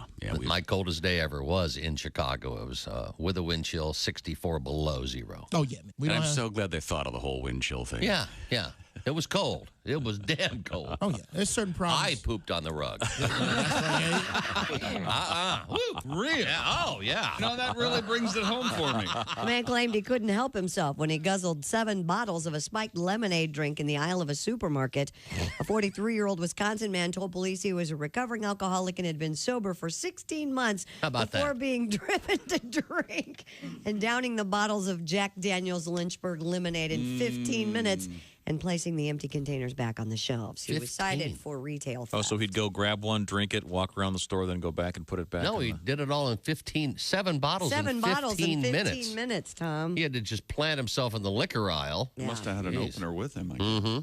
Or there's probably a twist. I wonder what triggered it. Was there something that he had seen in aisle 4 that bothered him? His wife. Hi, this is Rodney Carrington. Hey, welcome back to the Bob and Tom Show. Christy Lee at the news desk. Hello. There's Pat Godwin in the performance room. Hey, chick. There's Josh Arnold, the I Hate Steven Singer sidekick chair. How you doing, pal? I'm okay. There's Ace Cosby. Howdy. I'm Chick McGee with a real-life, off-the-air Tom story. All right. Here's Tom Griswold. What? So, we have windows through all of it's a standard radio studio situation. You can see into other rooms from another room. So when you got up just now while the commercials were playing to come into the green room and do whatever you do that made you late, get ice or whatever you're doing. The ice machine's broken. So I saw you coming down. I saw you. So I stood in a hallway. I just stood there. In a doorway. I was in a doorway. Like Michael Myers. Darkened doorway. And I knew that, and you came around the corner and went,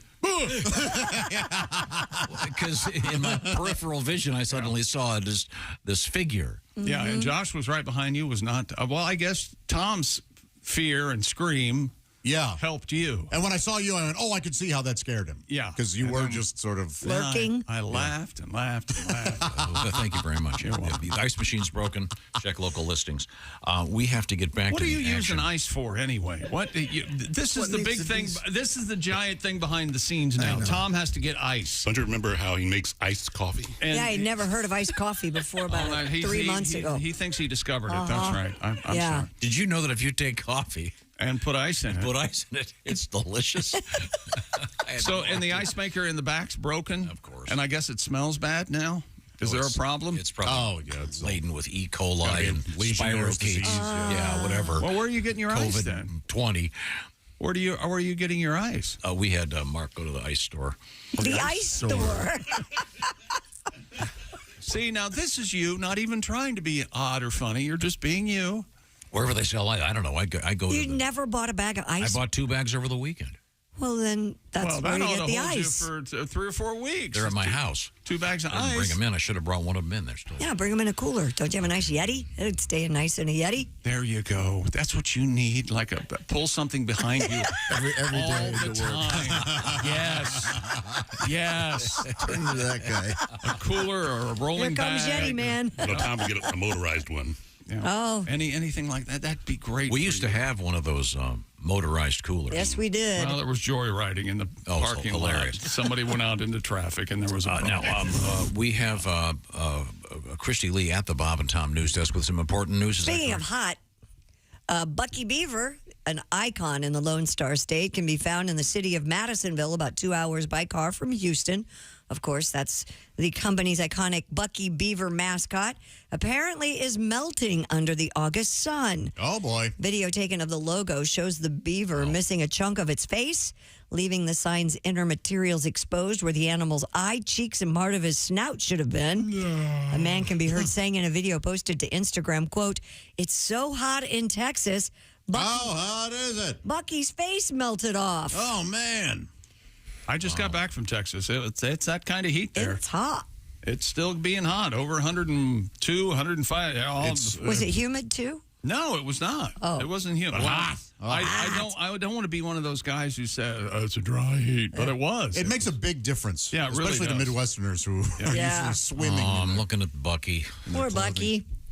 Yeah, you can see the superstructure underneath the sign where Bucky's face is, in fact. That's the flagship store, isn't it? I think it is. Boy, Bucky is everywhere now. It's still going to be 100 in Austin until next Monday, it looks like, and then it's dipping down to 99. Oh, so they'll get a break. Yeah, they get a break out. All the stations will play Toto. That's nice. 99. It's my favorite Toto song. I love it. Oh, really? That's good for you. What's your favorite Toto song? Hold the line. You got to go there. Oh, that's a hack, And cliche, then that's meaningless it. song. The Africa thing. That's a good one. We have Pat Godwin. Do you have your Beaver tribute? Sure. We're talking Beaver. I went to a place that served exotic dishes like elk and wild boar. I heard it was delicious, but one thing I ate made me sick. It's so sad to see. Good beaver gone bad. Say it again now. Good beaver gone bad. Oh, it was tough and dry. I took a whiff and almost fainted. The pink, it turned brown, and it tasted kind of tainted. You take your chances eating out. I should have had to try. Oh, good beaver gone bad. Oh, you want it fresh. Don't let it spoil rotten. Oh, leave it hanging around where it's forgotten. You better eat it while it's hot, because pretty soon it's not. Oh, good beaver goes bad. All right now. Oh, yeah. Good beaver goes bad. Her love is dried up.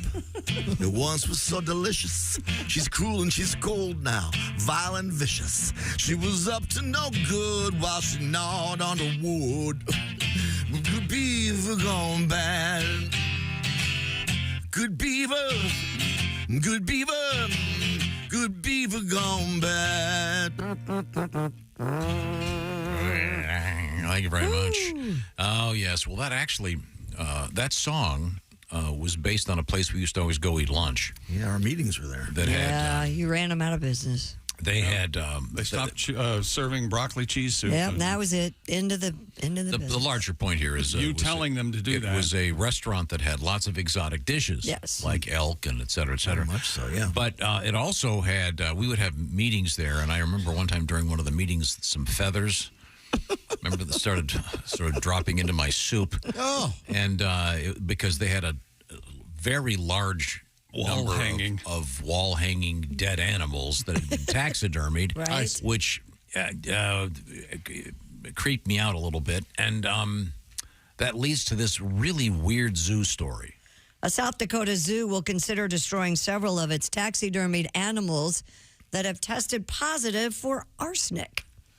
A mounted lion, tiger, polar bear, and gorilla are among 150 taxidermied animals that are facing destruction. Some locals who grew up around the menagerie are fighting officials to keep the collection, citing experts who say the arsenic risk is way overblown. No kidding. Fran Ritchie, chair of the Conservation Committee of the Society for the Preservation of Natural History Collections. Whoa. That's a title. Advised, quote, just don't lick the taxidermy. No kidding. Well, apparently they were also covered in these scabies that had been there for a long, long time. So it was actually arsenic and old lice. He's applauding. I appreciate the He's reach. applauding you. I know a guy that can do the surgery on your shoulder because I think your rotator cuff just got ripped. Scabies to lice. I love it. Arsenic and old lice. I love it. Nice joke. However, my father's laughing in heaven. Yes. Why? City Attorney Dave. Hang on a second. What kind of crappy museum has taxidermied animals? So many museums do. It's a But this is a zoo. zoo, and that's that's a good point, Tom. What are they? I have no idea. Surely they're not part of the. So some jackass goes and shoots a gorilla so they can stuff it? Well, you don't have to. You don't, hey, look. They might have gotten Their a gorilla. overhead is way lower than other zoos. True. They don't have to feed them. Right. Yeah, right. Yeah, they have those signs. They save money on those signs that say "Don't feed the animals" because they're all stuffed. You'd just be wasting your food. City Attorney Dave Feifel told reporters there's no acceptable level of risk when you're dealing with a known carcinogen. If officials do proceed with destroying the animals, they will need to navigate a web of state and federal laws, including the Endangered Species Act, to do so. So this is Wait complicated. a minute. To get rid of the destroy a taxidermy. stuffed animal. Yes. Taxidermied animal. What was the Apparently. name of the guy who did that? Dave Feifel. Oh, that's quite the American tale.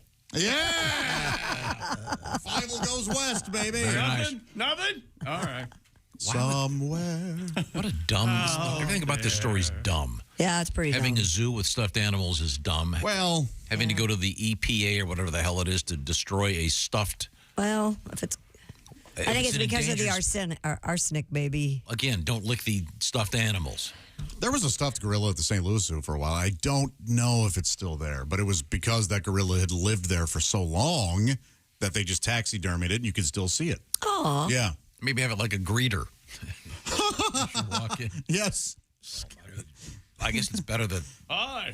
you hear the South Dakota Zoo, you think, well, mostly cows. Yeah. I don't know. It just seems a little bit weird to me. I wouldn't want to go to the zoo. Speaking of zoos, Christy. Yes. Baby elephant? Yes, the new baby elephant was born at the Indianapolis Zoo to mom Zahara. Baby and male calf are doing well, 262 pounds. Sadly, they still don't know who the father is. Well, yeah, they do because it was an artificial Well, insemination. all right, if you want to not do comedy, We're not going to do comedy. Do they have to reach up in there and put the seed in? Well, Well, how do you think they get it in there? I'm asking, is it a squirter or is it All right, Lloyd. Here's the glove. We couldn't get an XL, so if you have to go more than elbow deep, you may have a problem. Isn't Ronnie Howard's brother the voice of the baby elephant in Jungle Book? That's correct. Yeah. Clint? Whatever his name is. Clint Howard. What is it? Clint. Oh, Clint. Yes. The music was loud because He was they were born in here. May. When we come back, we have some exciting news from the world of pants and trousers. This is the Bob and Tom Show. Think you know your pro football? Then play Pigskin Pick'em every week at bobandtom.com/contest. It's your chance to win a Minimax Big Green Egg. This is the Bob and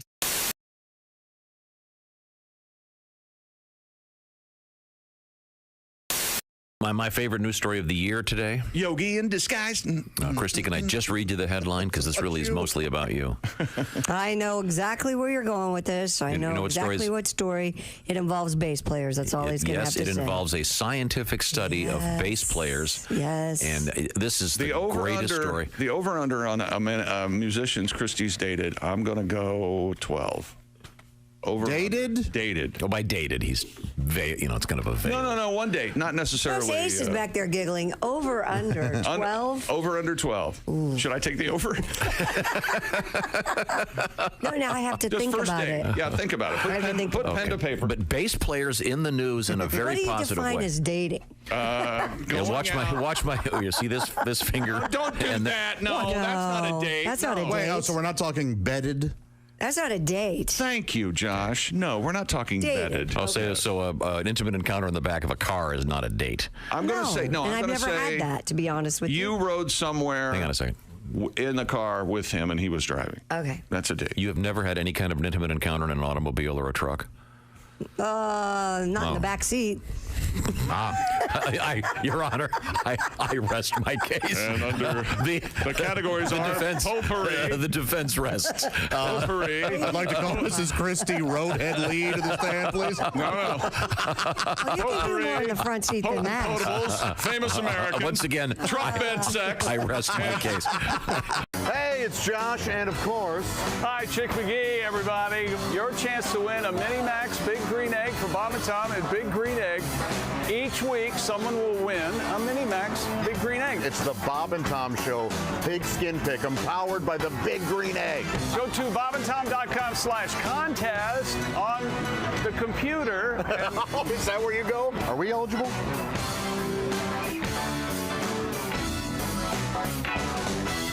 Did you get a lot I mean this in kind of an odd way. I would imagine you probably had a lot of guy groupies, but not like in a traditional group. You know what I mean? In other words, dudes coming up to you. Rod McEwen. Guys who want to party with them? There's a reason why they call him Rod.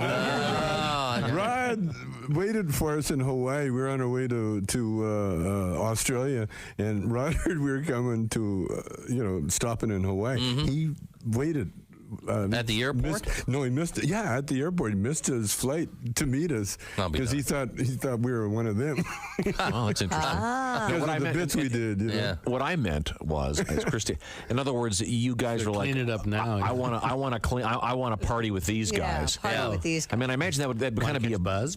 Kind of be a burden though after a while. Oh no, it was all, we just like, I don't think so, man. We got a lot of bits from these parties, We went to one party very early in our career. I think it was in Rochester. Yeah. And this one guy brought he was a blues collector, and he brought his famous, never heard before, Lightning Hopkins disc. And he had it on the turntable. And very carefully put the needle on there. And he sat down with his eyes closed, and some party guy ripped it out. Threw it on, put another record on. So that was cool. That one. Remember that one? That's where we got Earache My Eye from. Oh. Hey, that's my record, man.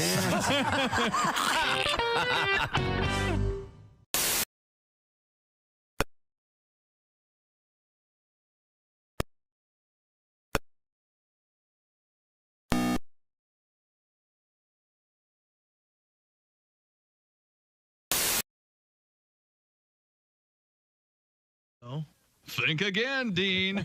Guys, if you've been longing to have breakfast surrounded by flat-chested women in baggy clothing, then you'll want to visit the all-new breakfast restaurant, Pancake Hooters. At Pancake Hooters, you won't be bothered by waitresses who accidentally dip their large bosoms into your maple syrup, or who break the yolk of your egg while bending over the table to pour your coffee. Pancake Hooters only hires women with prepubescent builds, so you won't be distracted by massive memories while trying to finish off your breakfast in time to get to work. Wow, what a great breakfast.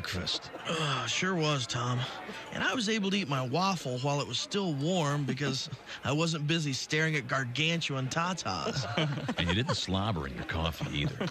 And guys, if you're in a real hurry, be sure and take advantage of our flat as a smorgasbord breakfast buffet.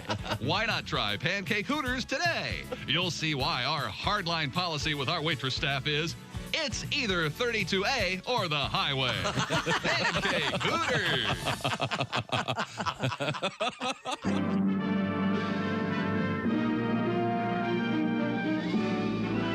Spanning the globe to bring you the constant variety of curvy cleavage on display. The thrill of victory and the agony of defeat. Don't touch those. Sorry. The human drama of curvy cleavage on display. This is The Bob and Tom Show. No shoes, no shirt, no talent. Comedian Dwight Slade. I think they're overdoing the IDing for liquor. We ID under 65. Bring your walker. Yeah. I got carded the other day, and it's like, look into my eyes. You ever seen a 21-year-old with this much hate and bitterness in their eyes? Yeah. Let's not count the birthdays. Let's count the dark angels. The people who think and cluck at the same time. How does that work? You ask them a question, you go, hey, are we doing dinner tomorrow? Dinner tomorrow. What are you, an Aborigine? Answer the question. I want to go to dinner. You're hunting for Coke bottles. Let's go. It's an old Eskimo trick of how to catch a polar bear. Now, what you do is you go cut a hole in the ice, right? And then you take little peas and you place them strategically 4 inches apart all the way around the hole, right? And a polar bear will crawl up and he'll look at it in very much curiosity as what is going on there. Now, when he bends over to take a pee, you kick him in the ice hole. You're listening to Bob and Tom Radio. That's awful. Awful entertaining. Essential Morning Radio. This is Bob and Tom. Thank you very much, Christy. You're welcome. Welcome back to the Bob and Tom Show. Christy Lee at the news desk. Hey. There's Pat Godwin in the performance room. Hey, chick. There's Josh Arnold. Hi there. What now? There's Ace Cosby. Oh, is that here? Tom was either belching or booing when you said Pat's name.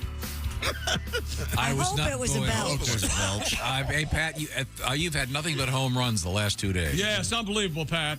Chick. Unbelievable. The Altuve. Just unbelievable. Chick, stop. Yes. You know they've been home runs. And so this hyperbole, this bull crap that I'm spewing, it just means I'm Chick, and here's the sincere Tom Griswold. Oh, you had a bunch of great ones, Pat. Yeah. Congratulations. Chick missed them yesterday. Yeah. Why don't you feel like you need to build me up like that? Is there a problem?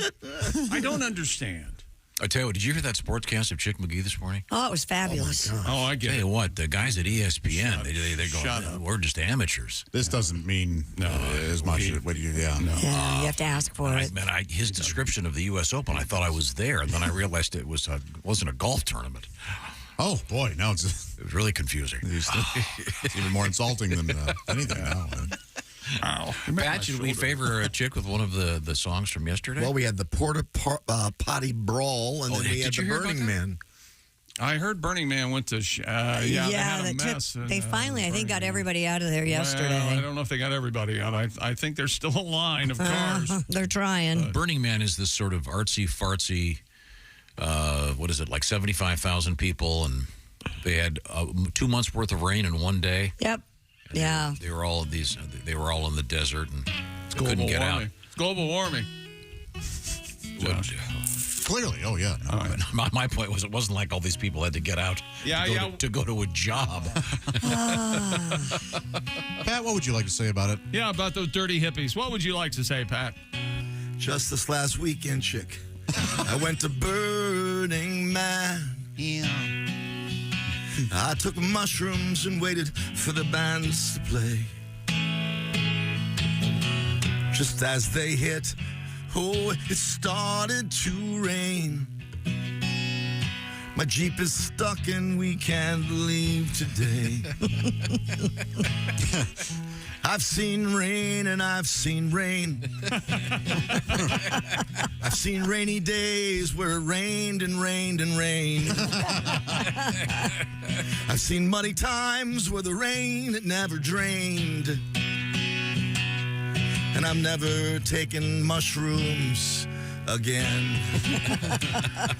Maybe 2 old, but not 9 or 10. What was I thinking?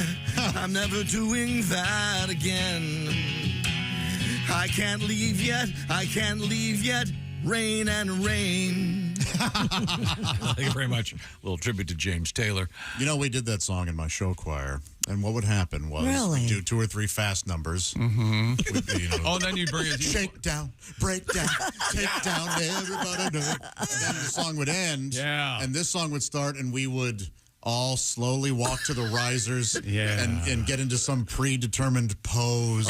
Like 2 people kind of sitting next to each other, one of us sort of standing, looking at a light. So as a group, you sang Fire and Rain? Yes, and then we all sang that song and pretended like it was important what we were doing. And our parents let us think that this was special.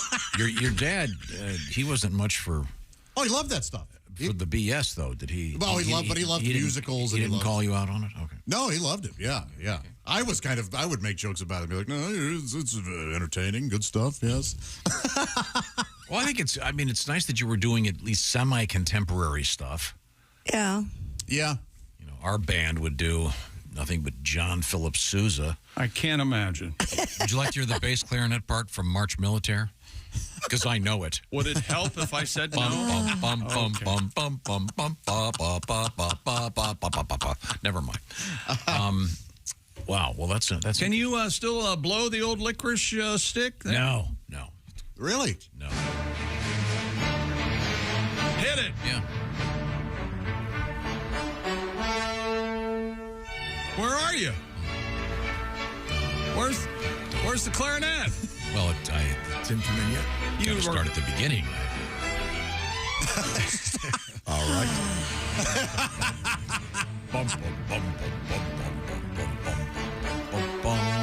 Oh, you stink on ice at the clarinet. Were you sitting or marching? Sitting. Ah. When we had to do the marching band, I took the readout. Oh, really? We'll just fake it? Yeah. You were just faking it. Yeah, I had so much trouble remembering the choreography. There's no way I could actually. Way to put the effort in. Boy. Total waste of my time. Needless waste of time. Completely ridiculous. Never have I hated anything more, with the possible exception of trying to learn Spanish. Total waste of time. Okay. Let's see. I want to mention a couple quick things. It's a total waste of time to learn Spanish. How do you feel about that now? Exactly the same. I'm doing just fine without it. What I said was, where is the bathroom? How would you like to win the Big Green Egg Mini Max? Well, you can do that. The game's, let's see, Thursday. What is today? Tomorrow night is the first Very good. NFL game of the season. You could be a big winner of the Big Green Egg Mini Max. Just go to bobandtom.com/contest. Now, you have to pick against the spread. You don't have to pick against the spread. It's so much easier than you think. And you'll also get to compete with Chick McGee and the Shoe-In of the Week. It's like most things. He's It's gonna hit easier you. than you think it is. Yes. Have some fun. Just pick against the spread. It's gone from 7. It's gone from the Lions getting 7 to the Lions getting 5 because of Travis Kelce hyperextending the old knee. Ooh, boy. They do have backup tight ends, kids. But, yeah. Hyperextension doesn't really It bent the say enough. It bent the wrong way. Ouch. And evidently, all he has to do is get past that wobbly, unstable feeling, and he'll be fine. Like a newborn fawn. Yeah. He looks like a flamingo. Oh, boy. You know, that's their ankle. I know. Okay. Yeah, sorry. Yeah, do the clarinet thing again. That was a big hit. The best part Why can you do it? Why can you do it without the music? This is a different arrangement. Sure. Yeah. That arrangement's actually decent. I'm just saying, Josh. Do you think you could pick it up and play again? Absolutely not. Really? Maybe if you take the readout.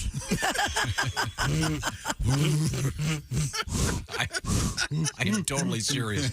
On the campus of Byron Junior High School. Of course, our high school named after Lord Byron, famous for his pansexuality. That was a good choice, Shaker Heights. Did you know that as a middle schooler? No, I discovered that in college. Made it much funnier, by the way. They've since changed the name of the school. Oh, they have? It's what not did they Tom change Griswold, it to? Elementary? Griswold Manor? What is it? No, Shaker Heights Middle School. Oh. We have kind of mailed that effort in, didn't they? We have Willie G on the road with Greg Hahn. This is a must-see show Friday and Saturday at the Jukebox Comedy Club in Peoria. Well. Also, interesting article in the Wall Street Journal about Christy Lee and her special car, her little Figaro. Yes. And she I'm not built sure. it from a It's not, okay, it's not in today's print edition, so I think it'll be in tomorrow. Okay, I'll let you know. it's in the digital edition if you are a subscriber. But it's fun. A fun article about Christy and her little car. Her car, this little teeny little Figaro. My little Figaro. Figaro. Right now, coming up in the news, we have what?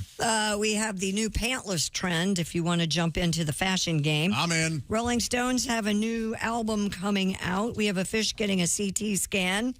That ought to have been an interesting. Really? Yeah. Whoa. You try to make a... Is the toilet not working? Well, the new TV show, Diagnosis Flush. Not near as fun funny, but we did take a dolphin over for a CT scan one day. That's important. Can you imagine sitting in the lobby of the CT scan place at the hospital and they wheel a dolphin by on a gurney? I was here first. In a regular hospital? Yeah. Oh. Yeah, absolutely. Wow. I bet that place smelled like fish Can for you do that? hours. Yeah. How do they keep do they have to keep it wet? Yeah, they have to keep it wet.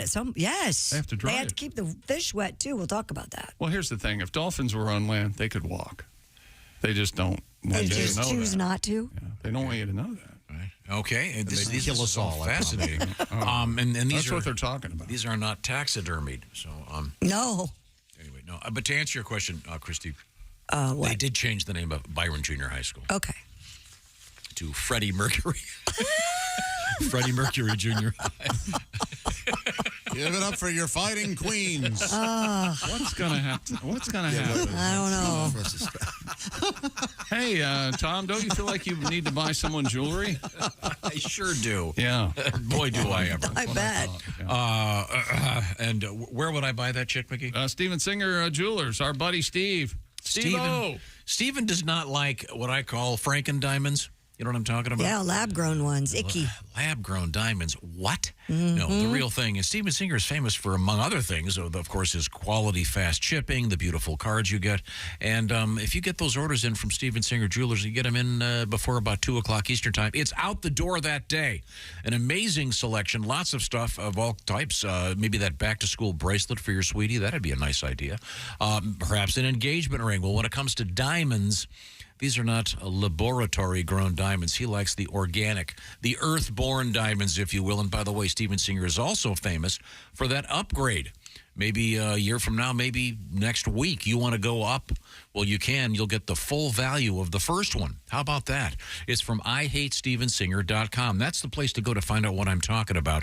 In fact, Steven dislikes the laboratory-grown diamond so much, he'll give you one when you buy a real one. Get all the details. IHateStevenSinger.com. I love talking to Steven. He's always got interesting things going on in his life. My favorite story he told us was that when he gives his wife some jewelry, he has to supplement it because since he's a jeweler, there has to be, for example, maybe it's a bracelet inside a car.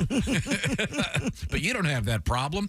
You give your sweetie a nice bracelet or something nice from Steven Singer, she's going to love it. I promise. IHateStevenSinger.com. Now, coming up, we have a new album from the Rolling Stones of original tunes. We'll find out what that's all about when we come back. This is the Bob and Tom Show. This is...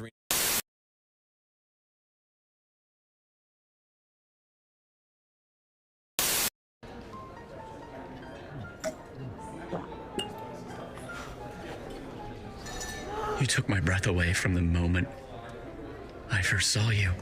Will you marry me, Dolly? She said yes! She said yes! It's not a real person. It's not a real diamond. Real, natural, earthborn diamond. For your real love, from a real jeweler you can trust. Steven Singer Jewelers. Your earliest impressions were, of course, of your teachers at school. Yeah, I used to do. Can you do like Mr. Hallenack for us or whatever? It was Mr. Christensen was the he was the U.S. history teacher, and I knew nothing. He'd always send me to the map because he knew I knew nothing about any of it. We're going to go to our resident map expert, Mr. Caliendo. Can you show us where the United States is? I'd point to blue. Sit down, Mr. Caliendo. Sit down. That's enough. He was also the basketball coach, so I just do him. We're going to shoot free throws. We're going to run laps. We're going to shoot more free throws. Free throws. Sit down, Mr. Caliendo. What was the first one you did that worked? An impression, or like a famous actor, or I mean, it was Muppets. It was Muppets first, as you could tell by the incredible Miss Piggy. Yes. Did I lay on you earlier? Amazing. Let's see. I would watch In Living Color. I would watch. These are things I couldn't really use in my act because they were people's characters from sketches. But like the Damon Wayans bum character that. My name is Anton. I'm a victim of society. I'm an entertainer. Love Anton.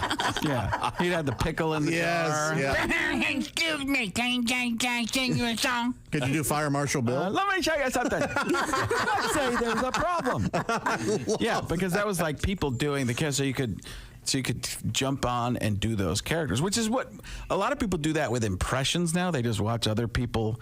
I've heard Kevin Pollak, I don't know if Kevin Pollak might have been the first person to say this, but I see the same thing he does, is people unlock an impression, and then once it's unlocked, everybody can do it. So you watch the person who's figured it out, and it really has to do with cadence.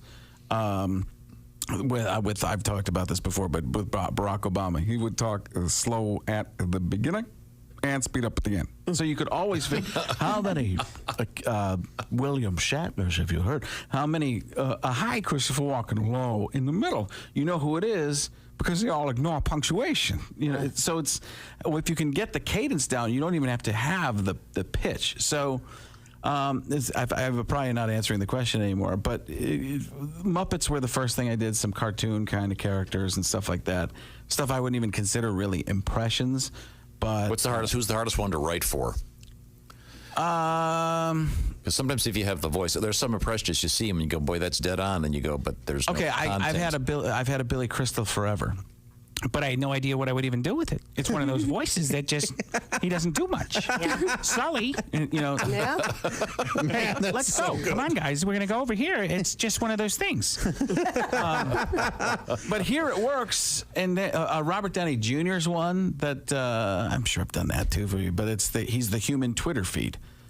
He talks in little phrases and everything's about himself.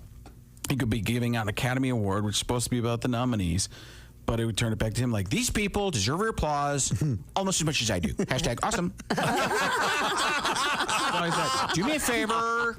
You're doing great right now for you. You know, he can insult you and be positive, backhanded compliment for everything. Chick, you do a great job sitting there doing nothing. Appreciate it. Why don't you do me a favor and text yourself? Hard I try, can't keep my hands off my face. Bob and Tom Radio. Also with us in the studio, Matt Fulcheron. Let's see, we know Matt, skateboarder. I don't know anything about you. Married or single? Oh, I'm really single, man. Okay. Well, if your listeners read People Magazine, they probably already know that. You know what I mean? Oh, really? Yeah. Are you in People Magazine? No, it's a hilarious joke. I'm a comedian. I actually, you guys get it? You get the joke? I do now. Good. You might have heard a dial tone. That first joke was off the hook. That's all right. You get that one? You get that one? That's the There we go. All right, now we're starting to get a feel for my style. Now we know what's happening. Do you write these jokes down? I'm feeling you. No, need to. No. Well, actually, I do write all these jokes on deposit slips because they're money in the bank. No! Am I right, Chick? Am I right? Go Skins. Go Skins. This is what the show's going to be like tonight. Wow. Look out. Jeff Rothpan, so you're in airplanes all the time. You ever get the pilot who talks the whole time? Oh, yeah. You know, and he thinks he's like a radio guy. You know, he thinks, hey, everybody, is there your captain here in the cockpit? Like, where else is he going to be? In the bathroom? Of course he's in the cockpit. And they're always telling us how many feet we're going up. I never understood that. Why are they telling us how many feet we're flying up? Mm-hmm. Because I'm a passenger, and he's busy going on about, hey, we're going to be to our altitude, 36,000 feet. Hey, I'm a passenger. Just go above the mountains and the trees. That's all I know. That's all I need. That's all I know. Go high. What do I care? I'm not writing this down. 33 or 36,000. What the hell? What did he say? Hey, this is Henry Phillips, and you're listening to Bob and... Welcome back to the Bob and Tom Show. Christy Lee at the news desk. Hello. There's Pat Godwin in the performance room. Hey, Chick. There's Josh Arnold. Hello. He's at the I Hate Steven Singer sidekick chair. There's Ace Cosby. Hey. I'm Chick McGee, and here's Tom Griswold. Oh, thank you very much. Yeah. I thought we'd have another song from Pat today. He's been hitting home run after home run. Mr. Altuve. He's okay. And this was another one for Chick. We had a news story you missed yesterday, Chick, involving a cat fight. Oh, at a party. At a Morgan Wallen concert. Speaking of Morgan Wallen, did you see he had the song of the summer? First time a country music song has had the distinction of being the song of the summer since. Does anyone want to take a guess? Wait a minute. Let me think for a second. Achy breaky? This will be amazing if Tom gets this. Wait a minute. Might have seen it. I know I did not see the thing. Is it in the 70s? Or yes. Is it like Gambler? not going to be that amazing. What did you just say? Is it a Glenn Campbell song? Nope. Most famous. I don't know. 1974, John Denver, Annie's song, which I never thought was really a country song, but that's what they say. Yeah, so Last Night by Morgan Wallen, #1 song. Who decides? Billboard magazine. Oh. And #2, for the first time ever, another country song, Fast Car by Luke Bryan. That's a good song. Well, it's a remake. I know, it's a remake of a Tracy Chapman song. Great song. Yeah. Moderately Combs. Did I say Luke Bryan? Luke Combs, I'm sorry. But speaking of #2, this took place at a porta potty. It was a brawl, chick, and it's gone viral. At a Morgan Wallen concert. The video begins with a woman in a white knit cardigan guarding a porta potty stall, which appears to upset another lady who happens to be wearing a pink fringe bikini top. And pretty soon it's a full-blown cat fight. It's pretty nice. It's fun stuff. And pretty nice. Oh, it's the best. I hate it. And You don't like women fighting? No, I don't like anybody fighting. Me it always either. bums me out. One of them gets dragged into the porta potty. You have a tribute though, Pat? Yeah, this is a tongue twister. Little Billy Ray here.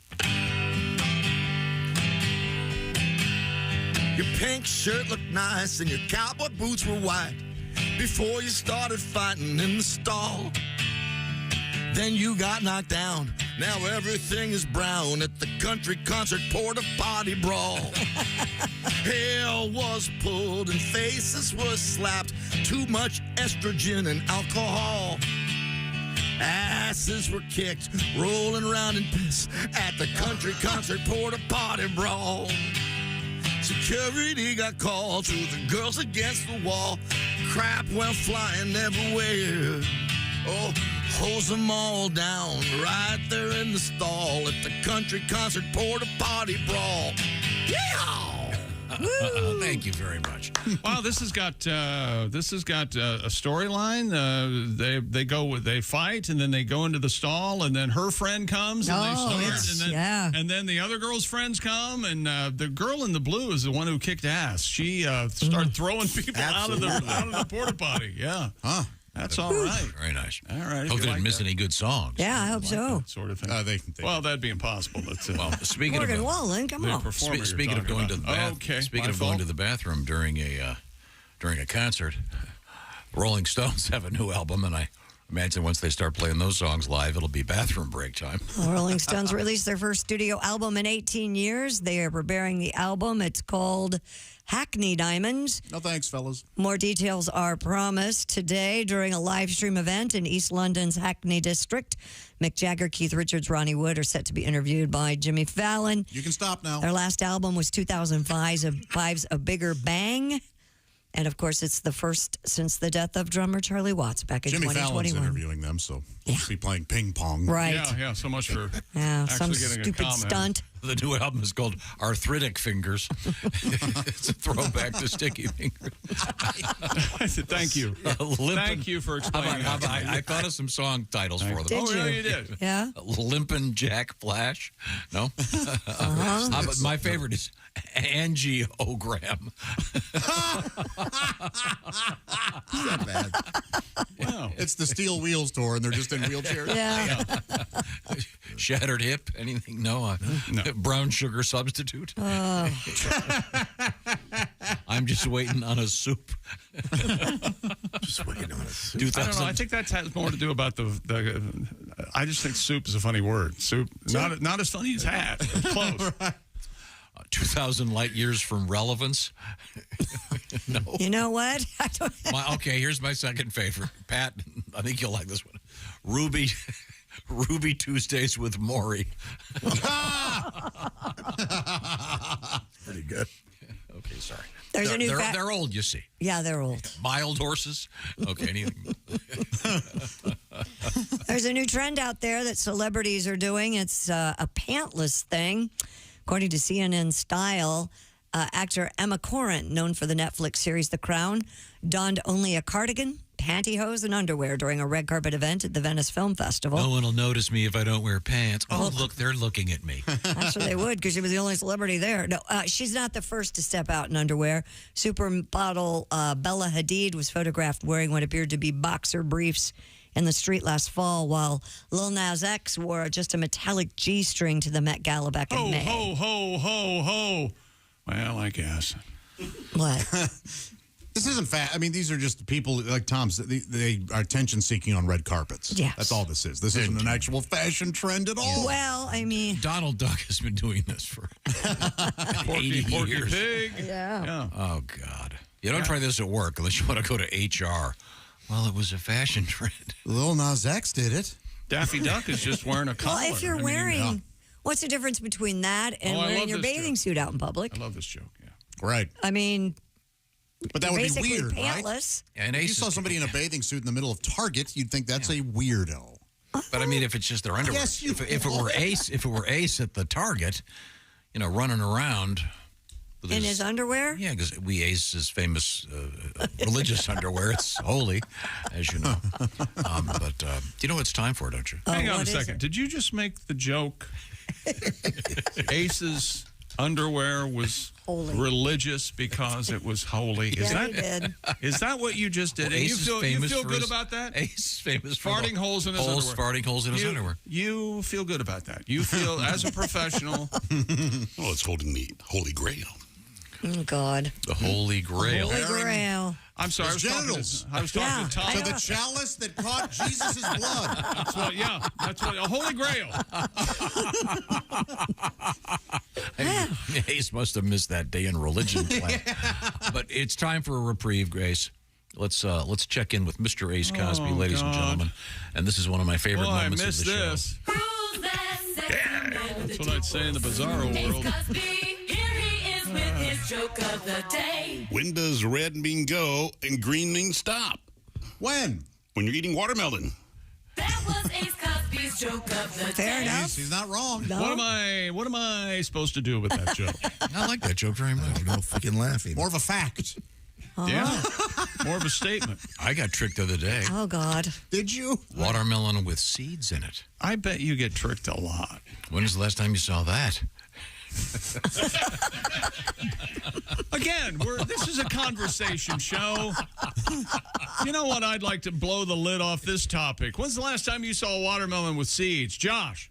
Sunday. That's what I thought. They've all got them now? Even they have not perfected seedless watermelon. No, they have not. Absolutely Even not. seedless ones have seeds. Yeah, exactly. But there are a lot of seeds in a watermelon. I've been enjoying fresh sweet corn, delicious tomatoes, Yeah, me great too. watermelon. It's a great world we live in, ladies and Cantaloupe gentlemen. right now. Get a Decker melon. Oh, yes. so good. Yule Gibbons over here. So living off the earth. No, I'm living off Whole Foods. Ace, am I correct in saying that, did we miss the Ace Cosby joke of the day yesterday? The world did, yes. My gosh. That means we have to do That's that. one of the things I love about Ace. He'll let it just slide. He won't. Doesn't bang his own drum, does Yeah. he? No. Would you like to have a... Sure. Who's that sexy man with a deep voice? Ace Cosby. Am I having a stroke? Here he is with his joke of the day. What did the plumber say to the singer? What? Nice pipes. That was Ace Cosby's joke of the day. An inside music thing. Say at times when someone has a singing voice, the throat, they refer to it as a pipe. And well, I tell you what, since you're talking about the so-called new no shirt, no shoes, no service, no pants, whatever the hell it was. Right. Let's feature a great song about pants from Here Come the Mummies.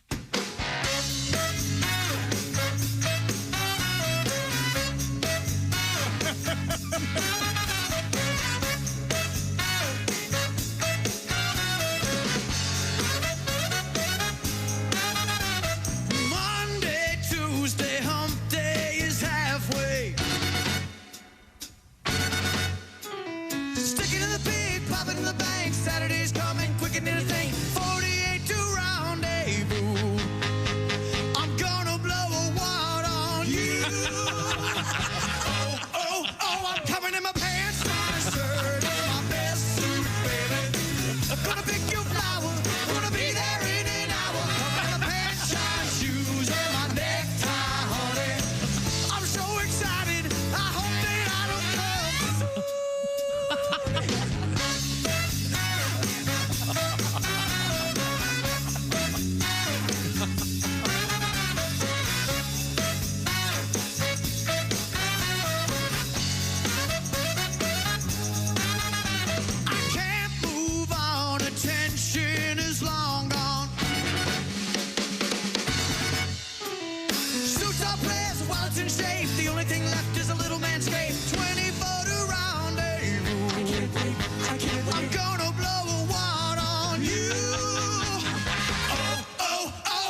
I hope that I don't cause you. Oh, dang.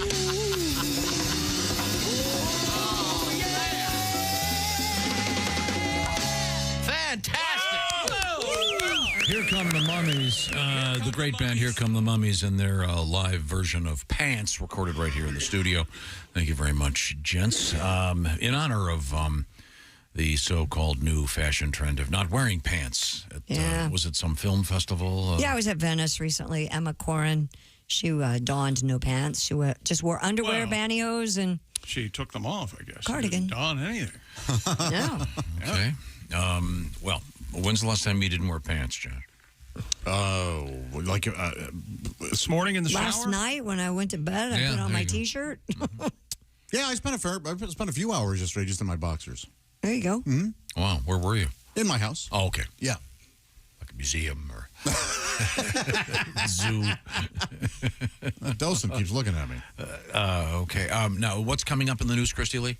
Well, you have time for this story. Police in North Wales are warning residents of toy gnomes that have been mysteriously appearing in people's yards. According to The Guardian, the gnomes began appearing in Flintshire. Authorities believe the heavily bearded soft toys are being left by burglars who are trying to test whether homes are empty. If the gnomes are not removed, the burglars might target the home thinking the resident is not around. Officers have since posted onto social media to warn residents of the scheme and advise them to ensure that their homes are secure. So I saw this, but I don't understand. So is there some kind of detection device? No, it's just they'll just set it in your yard, and if you don't move it, they assume nobody saw it, and they think no one's at home. Yeah. Oh, I thought it was much more complicated. Yes. Yeah, of course. It used to be newspapers, right? You'd see 2 or 3 newspapers sitting in the driveway, and yep. Well, they must be on vacation. I overreacted. I called Gnome Land Security. Did you hear who he called, Chick? Was it Gnome Land Security? Uh-huh. Yeah. Unfortunately. That's what I thought, yeah. That's on brand. Hey, are you listening to the Bob and Tom Show on your Raycons? Well, you should be, because Benjamin sent us this love about the Raycons. He say, I listen every day on my Raycon earbuds. Came home from work. I did some work around the house, got lazy, and forgot to pick them up again. Woke up for work this morning, noticed they'd been left unplugged all 3 days of the holiday. Oh. Still had 90% battery life. Nice. Are you kidding me? This story's not uncommon with your Raycon earbuds. They're amazing. They look, feel, and sound better than ever. You can listen while you travel on a holiday weekend, or you can forget about them, and they'll still have 90% charge. And if you get them in your ears, they do not budge. They will not fall out. Raycon, you also get 8 hours of playtime, 32 hours of battery life, and they start about half the price of other premium audio brands. No wonder Raycon's everyday earbuds have over 78,000 five-star reviews. And remember, school's back in session everywhere, which means Raycon is having their annual back-to-school sale for a limited time. Go to buyraycon.com/Tom and get 20% off site-wide, plus free shipping. That's buyraycon.com/Tom, and you score 20% off. That's buyraycon.com/Tom. Don't go anywhere, because coming up, it's sexy time with Alli Breen. This is the Bob and Tom Show. Become a Bob and Tom VIP and get your Bob and Tom.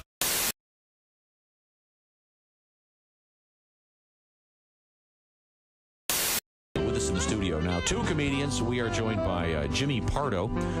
Also, another guy. It's comedian Chad Daniels. Chad, I understand that you have an injury, that nothing humorous about it, but you look like you're in a little bit of pain. Broke my tailbone. Yeah. Did you break it recently, or a week and a half ago? Okay. Tailgating, How do you following too closely? You can't put a cast on that, can you? No, you can't. No. I was drywalling. I kept bending over to measure and cut and everything, and I guess my leg muscles were too tight or something like that, and it kept rocking it back and forth till finally it snapped. What? You didn't even hit it on me. I didn't hit it on anything. From bending over, and that's the kind of shape I'm in. Where's that tire? Wow. Never heard of such a thing. Yeah, the doctor said it happens a lot to pregnant women, which was really awesome to hear from your doctor. Are your breasts tender? No, they're You're not. the first man for that to happen to. Was it? Wow. It sounds like it was incredibly painful. It sounds like it is Yeah, painful. my wife actually couldn't sit down for a while. Sympathy pains. What? What? Nailed it! Ding, ding, ding, ding. ding. I thought we said there was nothing funny about this. Ding, ding, ding, ding. Wait a minute, hold it. Hey! Yeah! Hello, Friday morning. Hello. Yeah. It's time for the air base. Ooh, here we go. Come on now. Everybody got her? This is the guy that perfected it. Jimmy Pardo, ladies and gentlemen. There it is. Hey, hey, what the matter with the head? Do you know the lyrics? Little red bug. Hey, hey, what's the matter with the guy? Say it again. Hey, hey, what the matter with the chicken? Oh, we've got something new. What happened? Oh, Lou Reed. Oh, yes. Oh. Jimmy Pardo on the air base, ladies and gentlemen. Like you just don't care. Yeah. Oh, you know, I go this way. Oh, now suddenly it's in a stand-up acoustic. Oh, that's new. Yeah, right. I like that. Very nice. Hold your left hand higher. Remember, it's you. Action. Cincinnati beat Seattle 7-6. And WNBA last night, Chicago beat Indiana, Connecticut over Los Angeles. New York beat Dallas, and Washington over Phoenix. I'm Chick McGee, and that's your Bob and Tom Sports Update. Ladies and gentlemen, Bob and Tom. Tom went to see the Barbie movie, said he absolutely loved it, implores everyone to go see it. Said he's never seen a finer piece of cinema. Oscars. No, it's exact opposite. Oh, I read that wrong. An idea or a script would have helped. You loved it so very much. Bob and Tom in the morning and highlights all day long. The Bob and Tom Show, weekday mornings at 6 a.m. Eastern on Bob and Tom 24/7. Hi, everybody. This is Mark Sweeney, and you're listening to Bob and Tom Radio. Hello. Bonjour. The perfect gift has arrived for the single man. The new cologne from the makers of Clintorius and Bonaire. France's most noted fashion designer, yours truly, Mr. Béchon of Paris, has developed an exciting and stimulating new scent for men. Honey, come on. You've been in the bathroom for half an hour. What are you doing in there? Just enjoying my masturbation. Mr. Béchon. Just slap a little on. Repeatedly. Oh, God. Thanks. I needed that.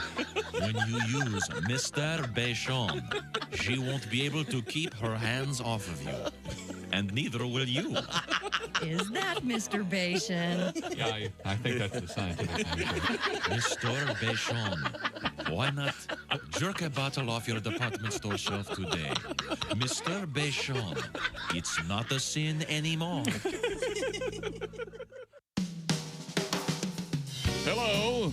You're listening to Bob and Tom 24/7. This has been Chick McGee speaking. We're talking to comedian Mark Sweeney. Mark is kind of a man's. You're kind of a man's man. I'm a man's man. You were a Marine. Now you live in a condo by yourself. With What's a typical date like for Mark Sweeney? I don't know. Rotting in the refrigerator. Usually they end with, "That's him, officer." I thought it was a fire extinguisher. It's bear spray. No. No, seriously, has it been a while since you've called a woman and said, "Would you like to go to dinner?" Or Yeah. Yeah, it has been. Really? Yeah. Usually just picking up chicks at shows or what? No, I don't. Like I said, it's just. I've been on a dry spell. Really? Not even a dork and a waitress or anything like that? Oh no, I've never done that. Do you have any delicacy at all? I've never. That's one thing I learned early on. Dork and a waitress. Is never. Never mess with the staff because you're always going to go back. Though? I don't see you adhering to that rule all that much. But well, I did because because it's awkward, and then you go back, and if you don't want to hook up again. You know, she's there, you're there. There's just this awkward tension. Next thing you know, there's a drink being thrown on stage. Yeah, exactly. Or, you know, she tells, hey, Sweetie brought me back to the condo.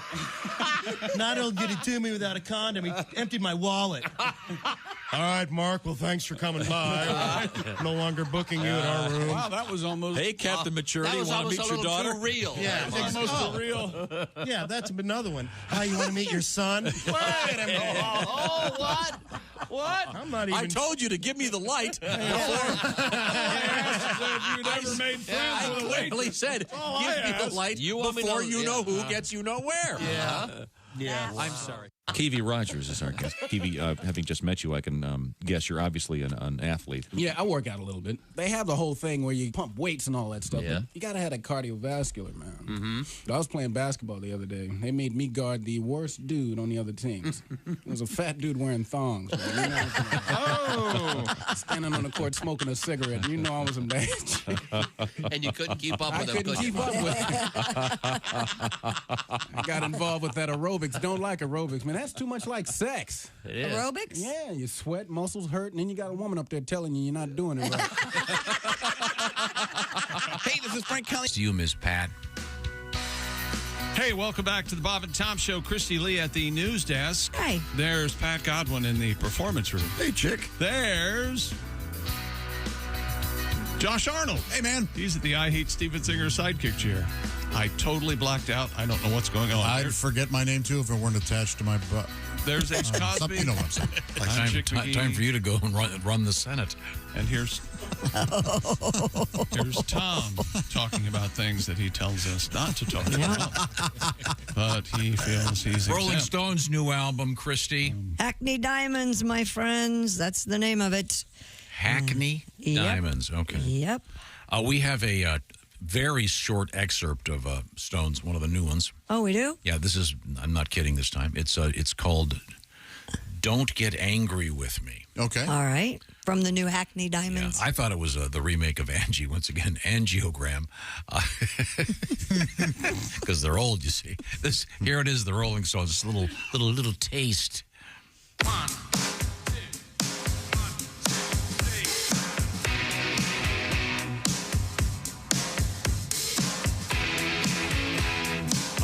I love it. Nice. Sounds good. That's it? Sounds kind of like Start Me Up. That's all we got? That's all we have. We'll have more later. Man. What did you say? What did you say? Start Me Up sounded like?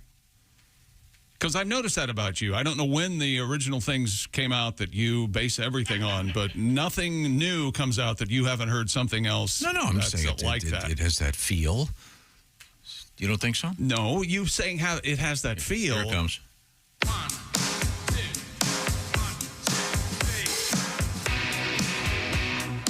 Nice riff. Yeah. Yeah. Don't get angry with me. Okay. I think Start Me Up's totally different. I'm going to give that a listen. Yeah.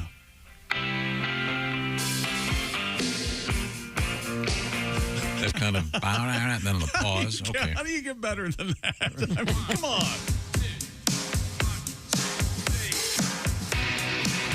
I don't care for the counting. I don't. Oh, that's kind of cool. It's all The great comedian Dan Chopin has the. I went and saw the Stones. Start me up, clear. And he did the paddles. They're old. We have a clarification. they're old. We have a clarification. On? Many of them, actually. Oh. The story about the zoo that's full of taxidermied animals. Yes. Apparently, there was some guy that donated all that. It's kind of confusing. I'm not sure what. Oh, it's kind of like in a But museum it's or like something. the museum sort of next door to the so real they zoo. actually have animals and at they're the trying zoo. to. I think they're trying to get rid of it because it's, a bunch of dead animals that are stuffed. I think people want to see the real live ones. They've been. I guess the taxidermied stuff's been collected since the 1940s. Does that stuff start to get kind of funky and fur falls off? Not if it's taxidermied. Not if it's done well. I would think. How do you clean it? My uncle was a big game hunter and has a bunch of those animals in his home. Oh, it sounds lovely. It's scary. It frightens me to this day. When I was a little kid, what's the biggest one he has? he has a bear. I'm not joking. I'm not. Really? God is my witness. Yeah. Lancaster, Pennsylvania, they live. And yeah, he has a bear. No, they have he has his own room. It's like a trophy room. It's like this. They live in this really old 1800s built home, and it's like this house full There's some things I've killed, and I've kept their bodies. He was a big game hunter. What a lovely room of death. And the South Dakota Zoo has real animals. Lovely. There's some Yeah, I'm concern. sure it's a lovely But there's some zoo. concern. What is it, mercury or arsenic or something? And they don't want to. Arsenic poisoning, yeah. The what is it? The endangered species people are involved. They're dead animals, for God's sake. Come on. Well, good luck with it. Hope they get the zoo all fixed up. Yeah, I think now, we have our pigskin pick'em competition going, and since Chick no longer is going to allow anyone who wins to stay at his house, which was the original prize, Christy Lee stepped up and got this nice letter from a member of the Morning Breath Club. Yeah? This is from Cray. He writes, I have my picks in. I was wondering what night I get to spend at Christy's house. So this guy's assuming he's going to win. Oh, okay. And then he goes, should I bring my bass? Which I think is a nice thought. My Thank husband might think that's a little weird, but... Thank you, Cray. And once again, you can enter our contest. You've got until tomorrow evening, early evening, because it starts with the first Thursday nighter. You can win yourself a beautiful, just the beautiful. I can't tell you how much I enjoy my Big Green Egg. You can get the Big Green Egg Mini Max. Just get those entries in bobandtom.com/contest. Pick the winners. It's that simple. You don't have to worry about the spread or anything else. We turn back to Christy Lee at the news desk.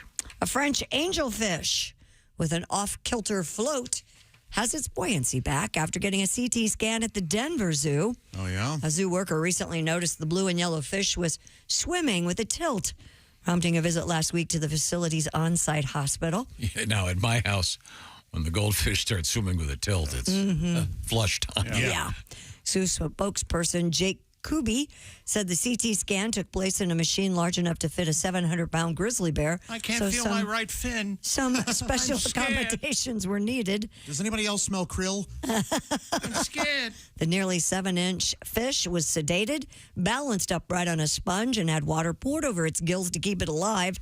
As the scan took place. Thus short-circuiting the $5 million CT scanning machine. The fish was diagnosed with inflamed intestines that caused too much gas, which affected the fish's buoyancy. Fish farts. That's a thing. Yeah, Kuby said that the fish was treated with antibiotics and is now doing much better and just keeps swimming. Yes. You know, they tried that fish float at McDonald's. Very unpopular. Fish float. Let me get a double cheeseburger, large fries. I'll try that fish float. It was like an offshoot of my favorite thing at McDonald's, the Filet-O-Fish.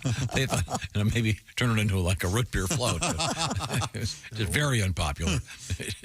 Test marketed very poorly. Oh, Trader Joe's has a root beer float ice cream bar, ladies and gentlemen. Is that right? You shouldn't have told me that. Oh, it's so good.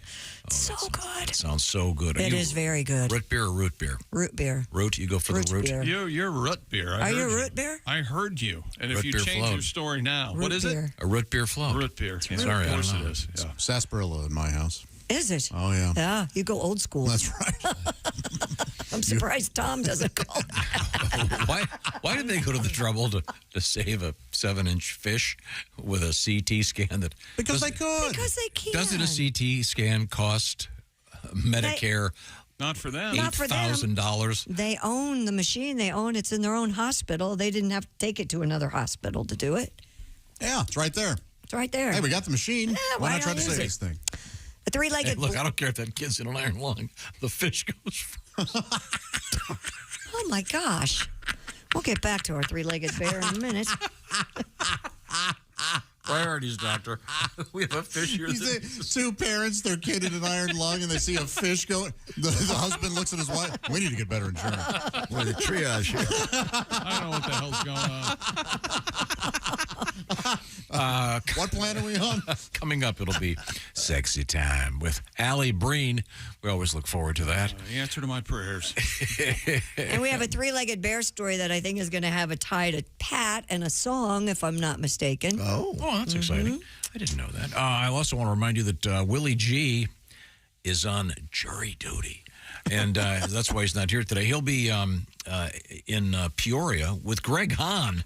It's going to be a great set of shows this Friday and Saturday at the famous Jukebox in Peoria, so you can look forward to that. We're coming right back. This is the Bob and Tom Show. This is the Bob and Tom Show. Text us at 888-262-8661. More Bob and Tom next.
Essential Morning Radio. All day and all night. Some like Bud, some like Schlitz, but for me, it's Bob and Tom Radio.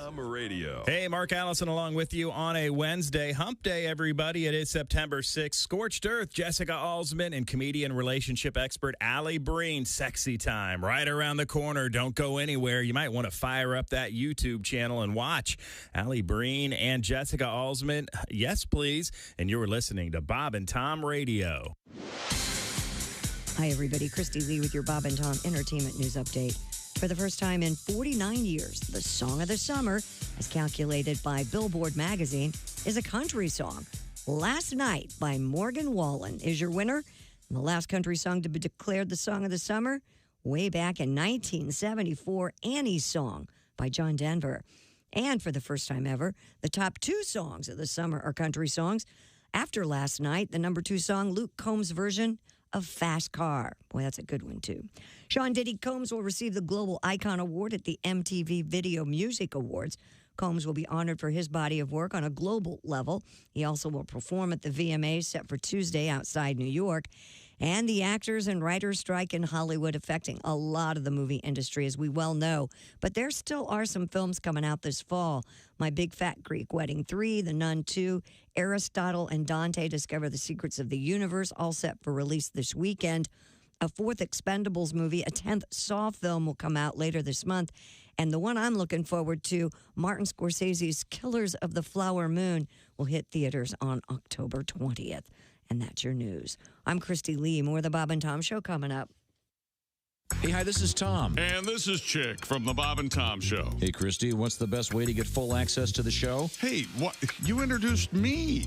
That would be to become a Bob and Tom VIP. Very good. Now, Josh, what's a feature of Bob and Tom VIP? Wait a minute. Well, the live 5-camera video stream of the show, plus a podcast of the show and comedy from the Bob and Tom archives. Excellent. Chick, what do you have to say for yourself? Become a Bob and Tom VIP now. Just go to bobandtom.com/VIP. See, that was worth the wait, wasn't it? Essential Morning Radio. All day and all night. You might as well shoot me when the beer runs out. Bob and Tom Radio. Good morning, Bob and Tom Show. Bonjour, Bob and Tom. Oh, it's Pepe Escrote. Pepe Escrotum. Good morning, Hi, Pepe. Pepe. Como allez-vous with you? Oh, we're fine. I heard you were talking about my old job. Your old job was? Oui, collecting is a non-urine. Oh, the was that your non-urine job? used in these fertility drugs. Yes, it was a terrible, terrible job, and I'm glad I no longer do it. Well, why was it so bad? Well, you have to go around, collecting the urine. But I just wanted to call to tell you why they had to stop using it. Why? Well, it's a terrible, terrible thing. These babies, they were conceived and born with using the non-urine. When they came out, they would not cry. When they were spanked, They wouldn't. no. Why? You had to wrap them across the hands with a ruler. I see. I see. Hey, Chick McGee. Uh-huh. Yes, Pepe. What are the only 3 words you need to know in French? Oh, I know this one. That's right. Thank you, Pepe La Scrotum. Au revoir. Hi, this is Dr. Will Miller, and you are listening to Bob and Tom Radio. Why do you have to get drunk to be an ass? Why do you have to get tight before you get loose? Why do you need a double before you get into trouble? Can't you get into trouble without an excuse?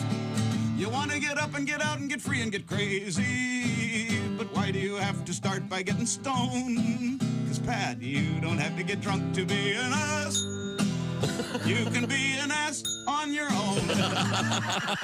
Well, internet porn. Well, there's photography. You know, people don't go, photography. People don't go to porn shops anymore. No? You know, because of the internet. Oh, that's true. But I think you miss out on the social aspect. Is there a social aspect to that? Yeah, well, you avoid eye contact. Try to hide your titles. Tranny. Oh, no, I was working on my car. The other day, I was watching gay porn. Uh-oh. No, wait, I'm sorry. I was watching pro wrestling. Now, Dwight Slade is our guest. Now, Dwight is a very healthy guy, but you were saying that you had a colonic? I had a colonic. It's a water skiing accident that you do on purpose. This is where they fill your lower cavity with... Why don't you walk me through this? With water. No. Is there an audio component to this as the revealing is taking place? Like nothing I've ever heard. Yeah, they play this. There it goes now. Lowell Sanders is here with us. I'm on the road. Are you now, Lowell, are you a single man? Yeah, I left a wife in Detroit. Oh, okay. I see how it works. Police should have found her by now. I'm kidding. They won't find her. Ain't no way. You're that good, aren't you? Essential Morning Radio. All day and all night. This is Bob and Tom. Welcome back to the Bob and Tom Show. Christy Lee at the news desk. Hey. There's Pat Godwin. Hey, chick. He's over there in the performance room. Jessica Alsman joins us. Hi. There's Josh Arnold. Hello. The I Hate Steven Singer sidekick chair. There's Ace Cosby. Hey.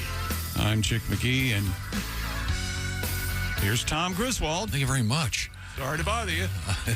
I'm over here, just getting ready for some more news from Christy, and of course, sexy time with Alli Breen. We always look forward to that. We'll help you with your love troubles. Sure. What have you got, Christy? A three-legged black bear, do-de-do, broke into a residence in Florida and helped itself, oddly enough, to 3 White Claws. That's the way he thought it was. Yes. Just 3. Yeah, Ms. Rosari Finente DeGello told WESH-TV, "Make a wish upon a star." that home security cameras captured the 3-legged animal breaking into her house in Magnolia Plantation. Her son Joseph was home at the time of the break-in and took additional video of the bear they've nicknamed Tripod wandering around their lanai. She went on to tell the station he ate the fish Used food. to be my nickname. Oh, yeah. No kidding. All those days of public showers.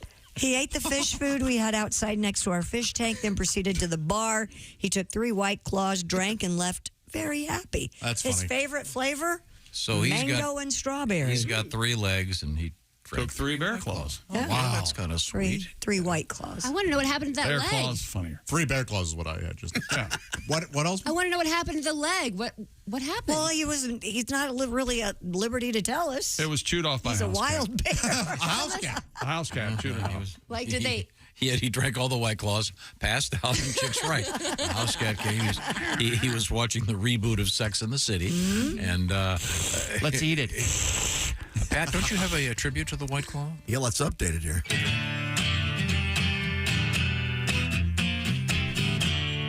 Drink a White Claw after Pilates. Get your nails done. High noon's better, a little hipper, or stick with liquor. Blonde-haired cougars like the White Claws, and so do black bears. If bears drink White Claws, run as fast as you can, or you might get clawed by a bear and start singing like a castrated man. Thank you very much. Very silly. A little tribute to Cream. That is very silly. Little Eric Clapton tribute. Thank you very much, Pat. Now, we have more news. Taco Bell debuting Mountain Dew Baja Blast flavored gelato. The fast food chain said it will be testing the gelato for a limited time at one restaurant in Irvine, California. Available while supplies last. Taco Bell's first ever gelato is based on the popular soda, of course, of the same name. The brand promised that once the Mountain Dew Baja Blast gelato sunsets, another flavorful Baja Blast innovation will be coming around the corner. When it apparently this fall. Alsman, you're a big Mountain Dew fan. Do you like the Baja Blast? Love it. I'm so happy they have it in cases now. You can buy it in the can or bottled. Really? At Taco Bell. It's awesome. Okay. Doesn't the name bother anybody besides Baja Blast? No. No? Why does it bother you? Sounds like you're breaking into the Alamo. What? With dynamite. Man, your brain doesn't work like anyone else's. I had gelato in Austin, and first time. Yeah. And I won't do it again. Yeah. Why? I'm an ice cream guy. I'm with you, dude. Cream guy. I'm with you. No. It's fine. It's okay. But why wouldn't I just have ice cream? It reminds me of the ice cream they try to pass off at those food buffets. Yes. Very, very icy, no cream, no ice cream. I'm with you, man. Once again, this is one of the places Josh will take a stand. He feels that at the Chinese buffet, the desserts are somewhat inferior. He's not wrong. They are inferior. Way incredibly inferior. Gelato a lot like sherbet? I think so. Yeah. I like sherbet better than gelato sherbet, or whatever they're calling it. Yeah. Gelato's delicious. Well, for you. And you can go to the Chinese. You can go to the Chinese buffet, Josh, and there's one I can show you that's 150 yards from a Dairy Queen. Yeah, but it's perfect. But you're still missing that. The idea is the buffet has everything. Unless you already paid for it. Unless I'm picking up McDonald's French fries, I don't go to two places for lunch. Yeah, okay? yeah. You shouldn't have to do that. It should okay. be. What's dessert at the Chinese buffet? I just always remember the Jell-O. And that's the thing. That was it. Sometimes they have pudding, and that's the best thing on there. But they try to make. They have these little cakes and these cookies, some weird cake, and that they always no suck. No taste. Yeah. They're terrible. They have almond cookies or something, aren't they? Yeah. I mean, even You've heard of tasty cakes? Yeah. Well, it's the exact opposite. Right. Yeah, tasteless cakes is what they are. Yeah. Okay. Yeah. Parents in San Antonio. Wake up, Chinese buffets. Yes. Parents in San Antonio say a school policy singles out students who are on their menstrual cycle. School officials say they put the rule in place due to a long-standing problem of abusing bathroom access. The policy. Parents have reported to KNS 5 News. I was just going to say. It's not. I bet it's the toilet problem and flushing the toilet and with the tampons. It's called the Purple Pass policy. A purple slip of paper is used by 6th through 10th grade students when they need a bathroom break during their menstrual cycle. Oh. Apparently that's 6th through 10th grade? Yeah. What about 11 and 12? What about 5? Or are they all... I think you're missing the larger point here. I'm actually... This or 11 and 12 are all pregnant. This is one of those cases where I think the school is wrong here. Yeah. Why not just give them a regular bathroom pass? You don't have to tell everybody. They're abusing it. We need to label these kids. Find out. So they give them, what is it, purple? Yes, a purple pass. Yeah, Kevin got a brown one for his IBS. Jeez, that's just awful. It's ridiculous. Just give them a generic pass. You don't have to... keep that story. That's not going to last long. No way. Oh, no. Yeah. Yellow if you have to pee. Yeah. Right. God. If you're on the football team, you just... What if you have to smoke? What do you get? No, if you're on the football team, you just get up, nod at your teacher, and they let you go. That's right. That's why we did it. Oh, yeah. Yeah. I just know if on Salisbury Steak Day, they better get a lot of passes ready for the IBS crew. That just seems ridiculous. So you're telling me that you'd have Salisbury steak at lunch, and then moments later, you would have an incident. We used to refer to it. You think that's how the human body works, mister? We used to refer to it as Gunther's Go-Go Gravy. Right. And if only we could. That's not possible. No, I mean, if we could bottle Gunther's Go-Go gravy, it would put the Metamucil people out of business. Instantly. Oh, it was unbelievable. I don't. And it would just fill the, everyone knew about it. Come on. Let's move on. That's so disgusting. No, it's disgusting that they're having young women have to have a purple pass to is. go to the bathroom because they're on their period. But do they have to tell their teacher, hey, I got to go change the tampon, so I need the purple pass? I guess. Like your guy chemistry teacher. And it's why don't they have the band director with a big red flag and 3 trumpets behind them?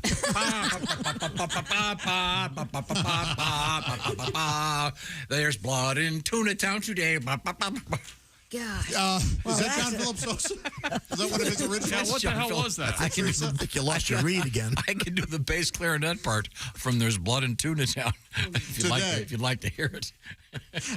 Health officials in New Zealand say a dinner plate-sized surgical tool was discovered inside a woman's abdomen over a year after she gave birth by C-section. Wow. According to CNN, the Alexis retractor, which measures 6 inches in diameter. Oh, sure, yeah. It's a 6-inch plate, so it's really only an hors d'oeuvre plate. Yeah. Josh. Give me the retractor. Was left inside the woman's body after the birth of her baby at Auckland City Hospital in 2020. You can't do work with a 6-inch plate, I can tell you that. The woman suffered months of chronic pain and underwent x-rays that showed no sign of the device. What? Yeah, and when the pain became so severe, she went to the emergency room.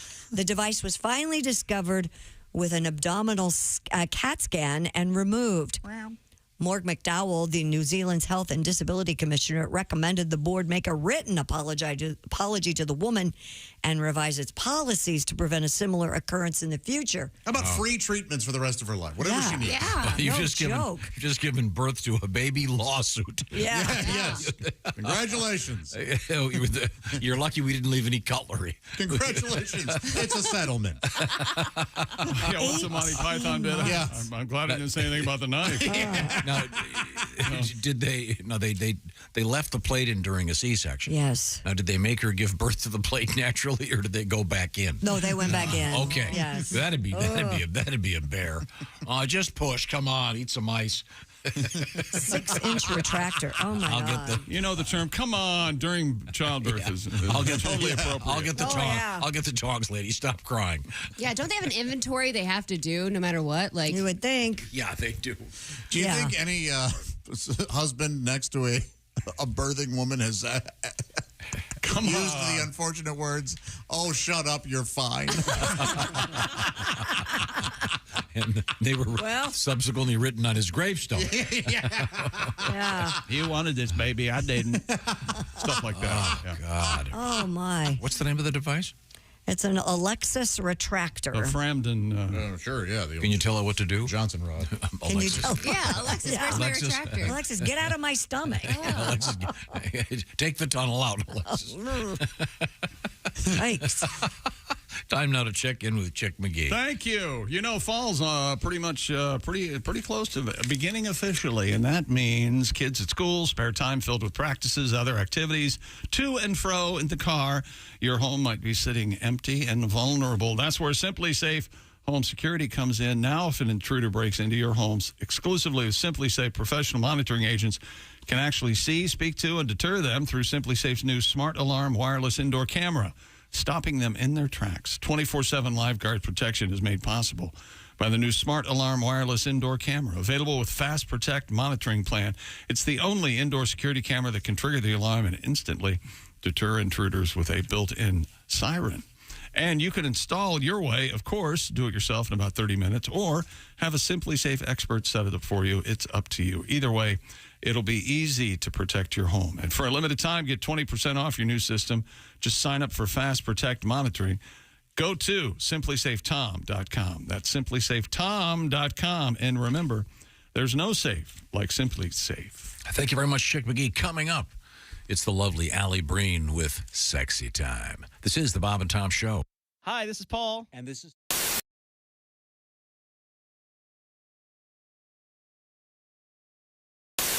Hey, it's Josh, and of course... Hi, Chick McGee, everybody. Your chance to win a Mini-Max Big Green Egg for Bob and Tom at Big Green Egg. Each week, someone will win a Mini-Max Big Green Egg. It's the Bob and Tom Show Pig Skin Pick'em, powered by the Big Green Egg. Go to bobandtom.com/contest on the computer. Is that where you go? Are we eligible?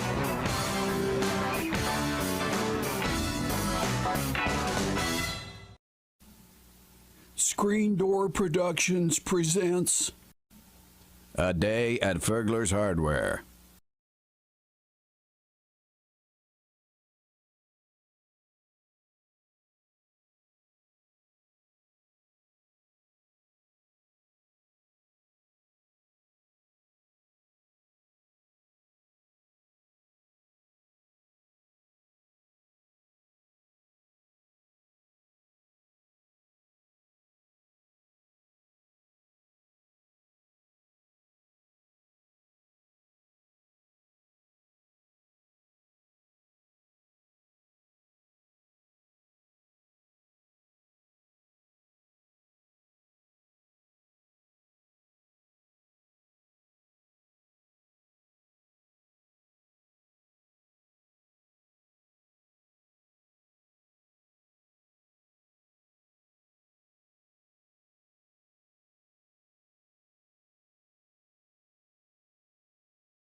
You sure are early. I'm way early. You taking a Conestoga wagon there, Sam Houston? I'm going back home. Okay. Well, that's a heck of a way to get to Louisville.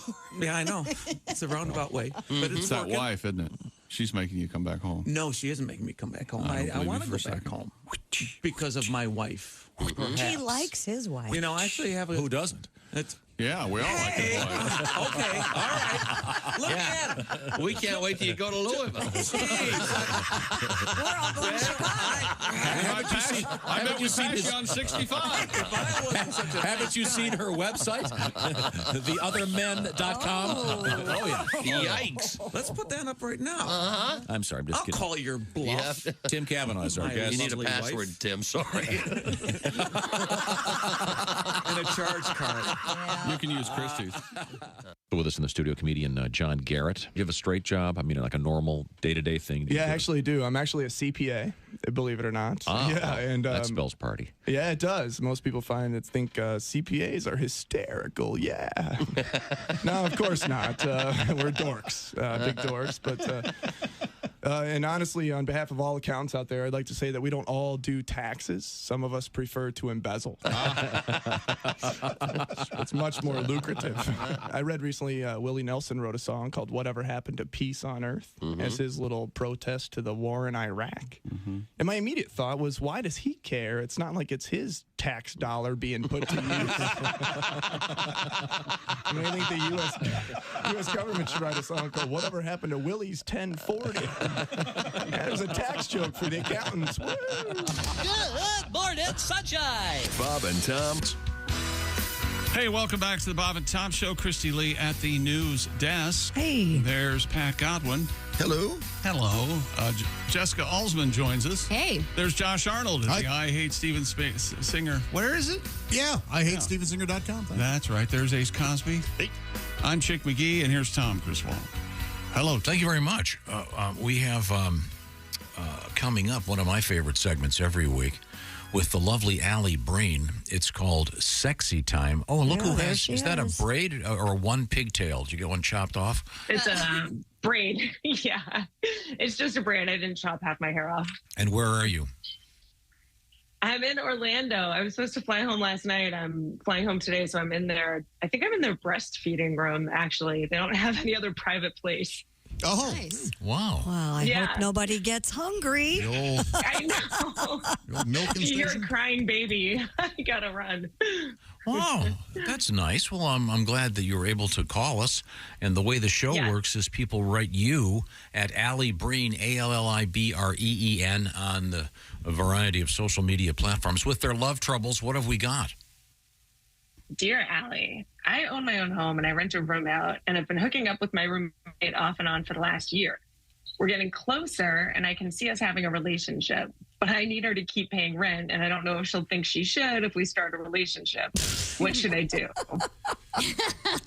This isn't that. Wait a second. Dear Ace. Yikes. Josh, your thoughts? It's not that big of a deal. Really? It's just mild, a little awkward, but yeah, just talk to her about it.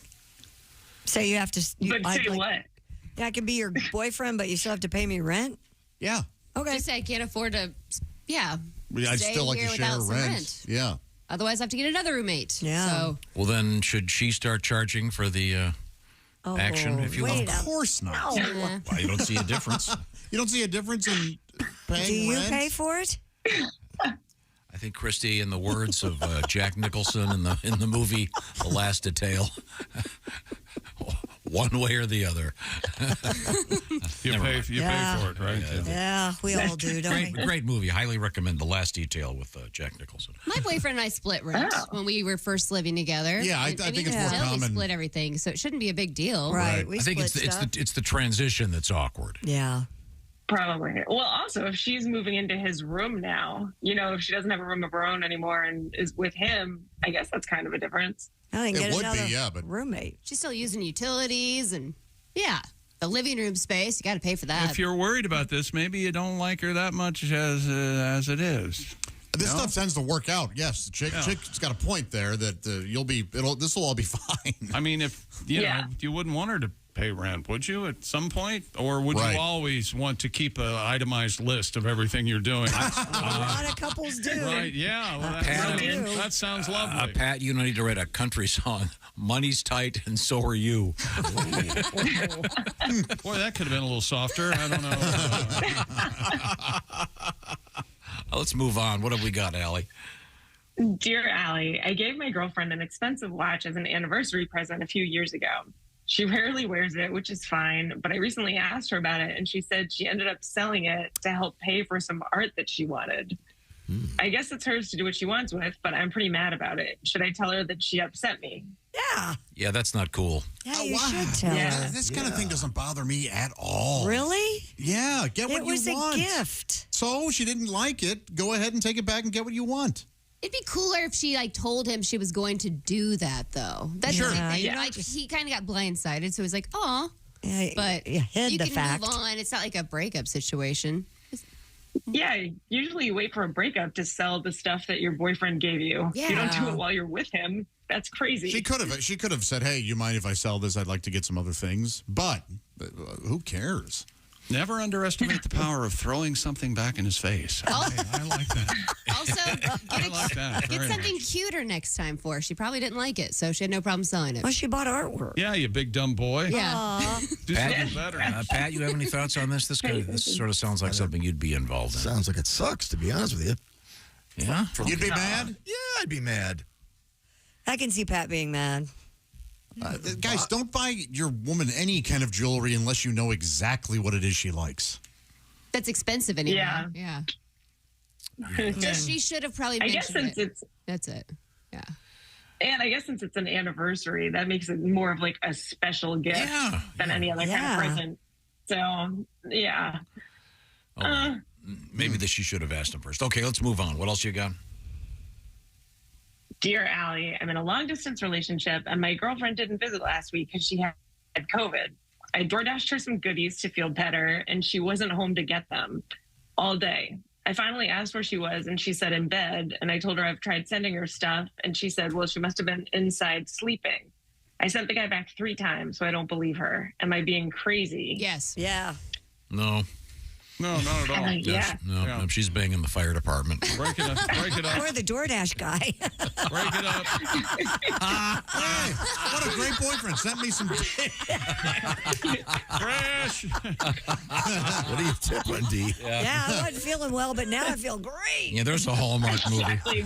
It's the best DoorDash ever. Yeah. Yeah, I think it's bad news for you, dude. Sorry. I told it, man. I don't want to get out of bed if I'm sick. You wouldn't know if your doorbell was ringing and you were in bed. You wouldn't go find out who's Most at of the the time, door. DoorDash doesn't ring your bell. Right. They just drop it on the step. Right. They don't let you. They don't let the person. I didn't know that. But they knock or something, don't they? If you tell them to go back 3 times. 95% of the time, they just silently leave the stuff. I had no idea. Oh, well, in that case, yeah, maybe she was asleep. Okay, I've got the title for the Christmas movie. Okay. I'll need help with this, Pat. It's got to have something like DoorDasher. That's one of the reindeer. Oh, yes. Maybe the service would be called DoorDasher, and then this guy, who's the DoorDash guy, finds out about this woman, and they have the meet cute, and she's wearing like a face mask and no top. Yeah, that happens in those Hallmark movies. That's it, yeah. It's an Hallmark trademark. Yeah. Any more guys would watch. And then she takes the face mask off, and she's gorgeous. Oh yeah, it's writing itself. Okay, Allie, let's move on to the next letter. Dear Allie, I just found out my husband of 22 years once had a gay fling in college. He acts like it's no different than any other past relationship he's had, and that I'm crazy for making a big deal of it. But I'm not being crazy. Isn't this worth mentioning? It's totally different, right? I don't know. Read the first sentence again. Did he tell her? No, she just found out. I don't know how. But her husband of 22 years had a gay fling in college. So what? Yeah. I never It's mentioned 22 years ago. I don't know that it matters, right? I don't matter. It's in the past. You didn't even know him then. Right. Only if you guys were dating would it really matter. Just keep wearing the strap on and don't worry about it. Dear Peg. Let him have his Thursday nights. All right. Put on that football jersey. Alli Breen is a great comedian, and she's also the proprietor of Sexy Time. You can write her at ALLI BREEN on various social media platforms. Alli, we were talking about something earlier today. I mentioned that my father loved the word jackass. Jackass and horse's ass were about as rough as he would get. There were certain politicians he'd go, that guy's such a horse's ass. But did you, in your family, did you have a word from one of your parents that was when they were really mad about something or some particular person? Did you have a go-to? Oh, God. My parents didn't swear. That was very not cool in my house. But they would go silent and give you a stare and basically slam doors. I got hit with a wooden spoon. This is going to make my family sound worse. I know. No, it's fine. Not badly, but it was a... Wait a minute, hang on. You'd get whacked with a wooden spoon? Yeah. My mom would spank us with a wooden spoon. I thought that was normal when I was a kid. Yeah. that's... Mom used that ping pong But the paddle thing. worst- With the ball, it had the little ball and the string attached to the end. Did she at least remove the staple? She did. Okay. Lucky she didn't have pickleball. That thing had really Oh, hurt. I know, right? That thing's Allie, huge. what was That's the like worst from a sorority. Yeah, that's. You said that the worst That'd be great thing... if she actually used the ball on you, Christy. Like just kind of. I'm sorry, Josh, what was your question?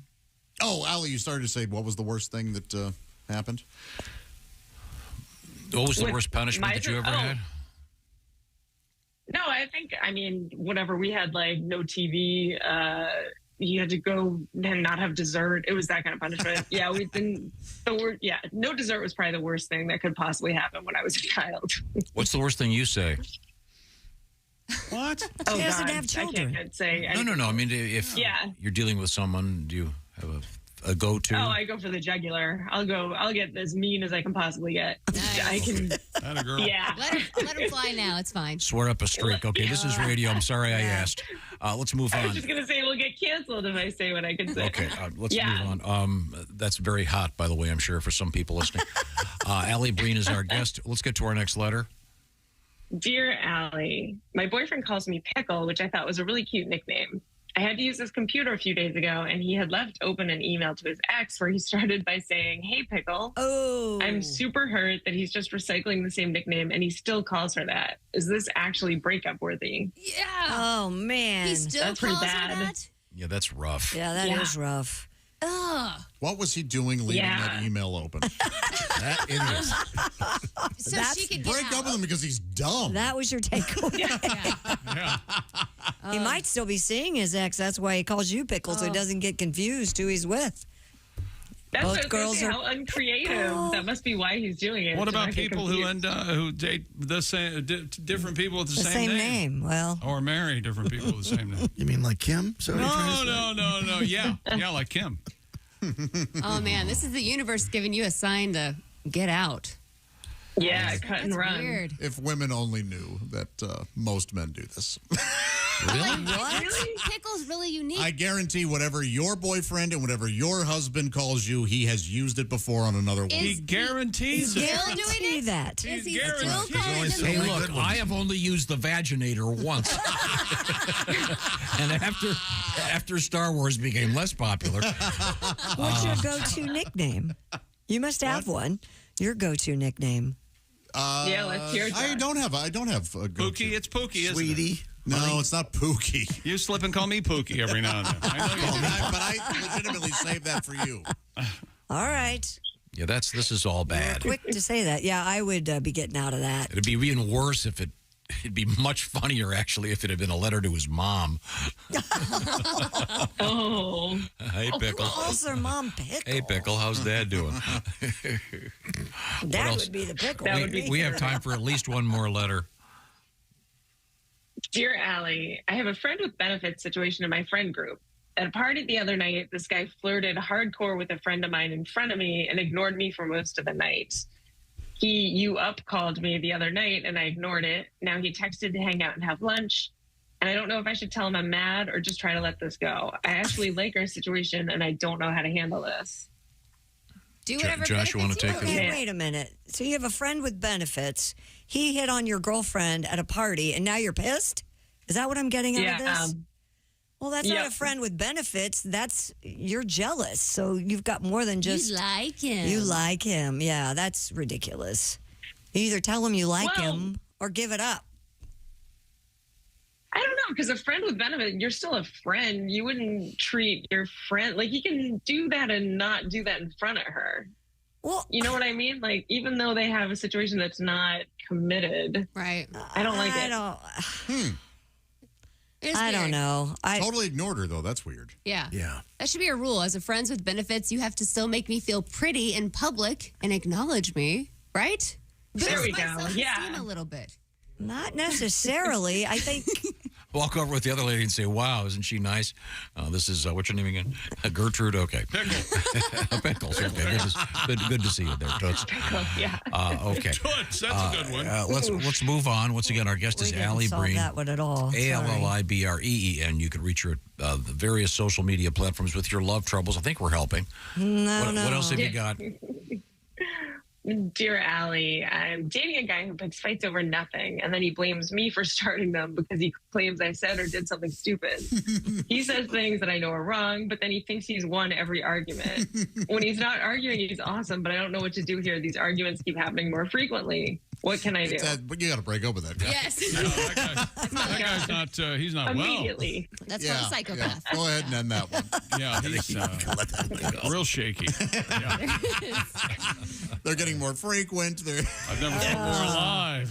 Get out. Yeah. He's picking up plates and throwing them at me. Oh, God. Silverware is next. Yeah. Yeah, you can go ahead and leave. Okay. Yeah, you're done. Yeah, we can squeeze one more letter out of you, Alli. Dear Alli, my girlfriend's family lives in the same town as we do, and we have to see them for some kind of event almost once a week. My family lives across the country, so we see them maybe once or twice a year. My question is, can I opt out of stuff with her family as she never really has to see mine and do it so that they don't hate me? What advice can you give? Well, the answer's no. You can't get out of it. No. And you need to keep your mouth shut. Yeah. You're going to have to start making plans ahead of time with your boo so you don't have to go to the family function at all. Like, neither one of you do. You know I don't think that'll work. Yeah. You don't think so? No, I think she'll go, hey, I know we want to do it, but my family wants to Yeah, we do can't this. make it to your 50th wedding anniversary. We have a pickleball tournament. No. That's You're not going to have to gonna get COVID a bunch of times. Yeah. work. Okay. Alli, are you working this weekend? Yeah, I'm actually in Long Beach at Borelli's with Whitney Cummings Friday night. Fun. Well, that'll be cool. Yeah, it should be fun. Very yeah, good, very that'll be a good. good one. All righty. Well, it's always a great pleasure. Once again, Allibreen. You can check in with Alli with your love troubles, and we'll see what we can do. Yeah, we didn't do very well today. I'm very disappointed we in helped a couple. ourselves. Thank you very much. I mean, maybe one. Thanks, Alli. Bye, Alli. Bye, Alli. Right now, Safe the Bob and Tom travels. Show. The Bob and Tom Show is brought to you by BetterHelp. It's a confusing world out there. Sometimes your brain won't stop talking to you. So if your thoughts are racing, maybe therapy would be something that would be helpful for you. And BetterHelp is a way to access therapy through the internet. It's all done online, and it's a great way to get hooked up because, well, first of all, your therapist is found by filling out a brief questionnaire, and you will be matched up with a licensed therapist, and you can switch therapists at any time for no additional charge. And then the way it works is the therapy is done online, as I said. It can be a phone call, or it can be like a FaceTime call, or it can be just texting back and forth. Whatever suits you. It's designed to be extra convenient for your particular time and your particular schedule. So get a break from your thoughts with BetterHelp. To find out more, visit BetterHelp.com/BTShow. Do it today and get 10% off that first month. That's BetterHelp, H-E-L-P, BetterHelp.com/BTShow. Get on your way to being your best self. Once again, the Bob and Tom Show is brought to you by BetterHelp. Coming up, we're going to be investigating today in history. But first, I want to remind you, we do have our Pigskin Pick'em competition coming up, and it starts tomorrow evening with the first Thursday night game. That's right. It's the NFL season. Week 1, baby. A special edition of the Shoe-In tomorrow? Yeah. Okay, good. Well, no, it'll be Thursday always because I might pick tomorrow night's game. You don't know. Okay. You don't know me. If you want to get involved in this, it's a shot at the Big Green Egg Minimax, bobandtom.com/contest. We hope to hear from you before then. This is the Bob and Tom Show. For a complete copy of the Bob and Tom Show.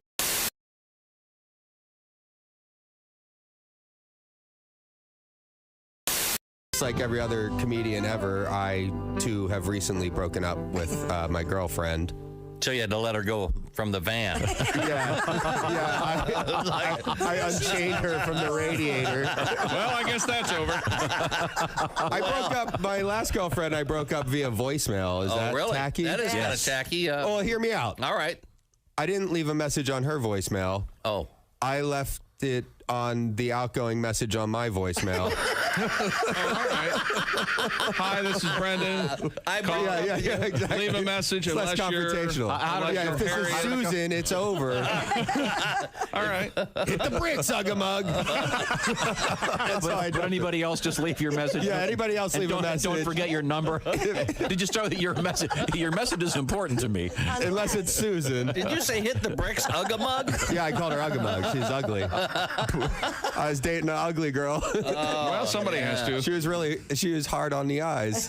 Wow. Hug-a-mug. Hug-a-mug. Yeah. I think I'm going to start calling you that. That'll be my little pet name for you, Christy. Hug-a-mug. Am I hard on the eyes? No, I'm certainly not. I just think it's cute. Hug-a-mug. Well, you could be mean to ugly girls because they don't have feelings. I saw that on the Discovery Channel. That's what you were told, right? Well, there you go. I discovered that. Hey, by the way, we have something for the quotes page. Nicely done.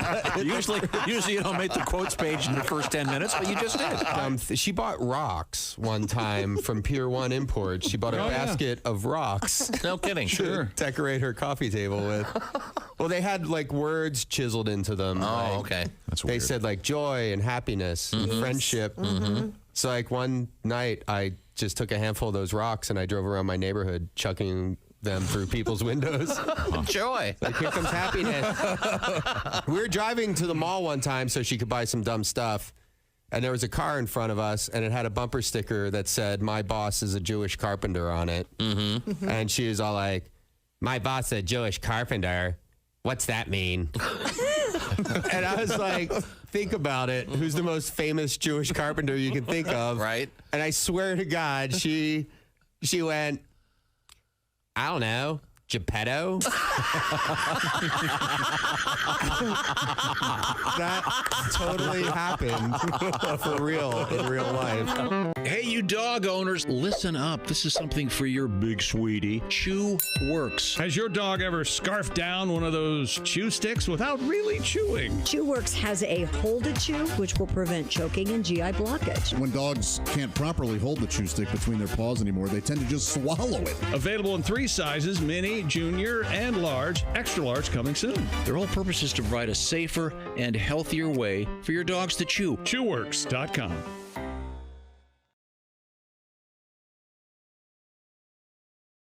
I think they're supposed to put it in. It's a concept.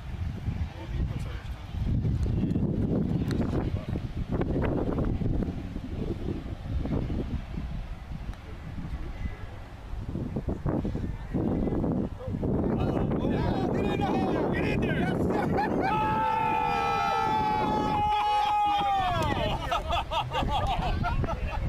Unbelievable!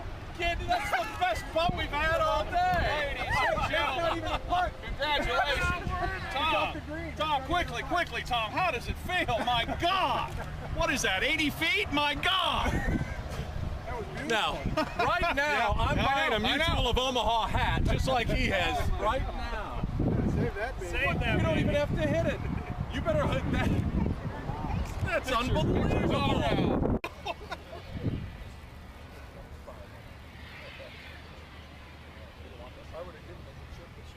No, give me. You don't have to put the ball right on the marker.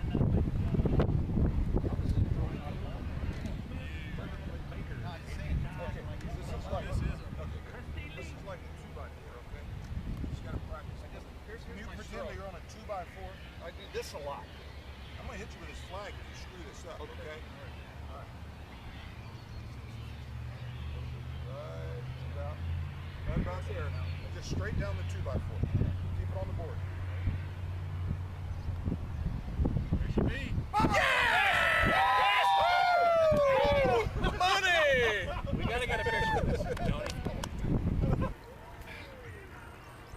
Incorporated. We're just itching to do your return. Tax Preparation H Incorporated. Hey, and if you want, we'll even tell Uncle Sam to shove it up his. Bob and Tom. 5, 4, 3, 2, 1.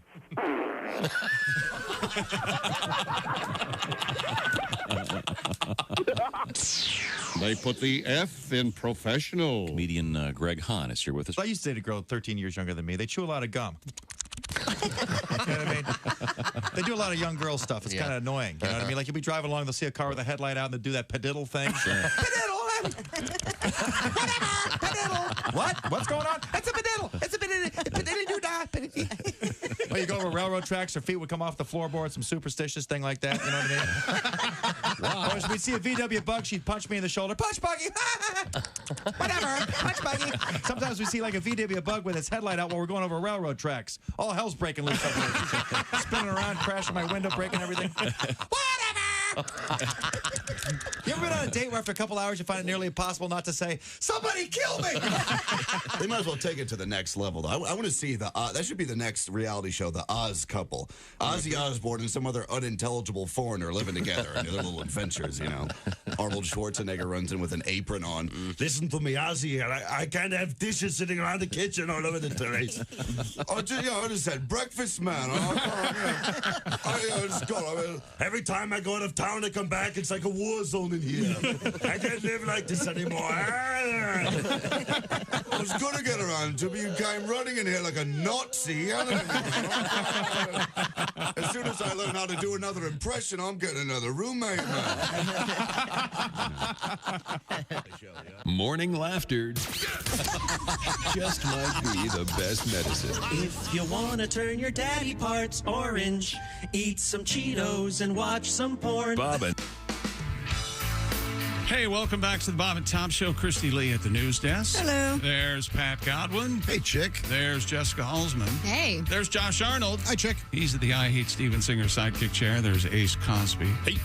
I'm Chick McGee, and here's Tom Griswold. And you know what, Tom? Steven Singer Jewelers is proving how worthless lab-grown diamonds are by giving away a free 1-carat lab diamond with every engagement ring purchase while supplies last. Purchase is necessary. Visit IHateStevenSinger.com for more details.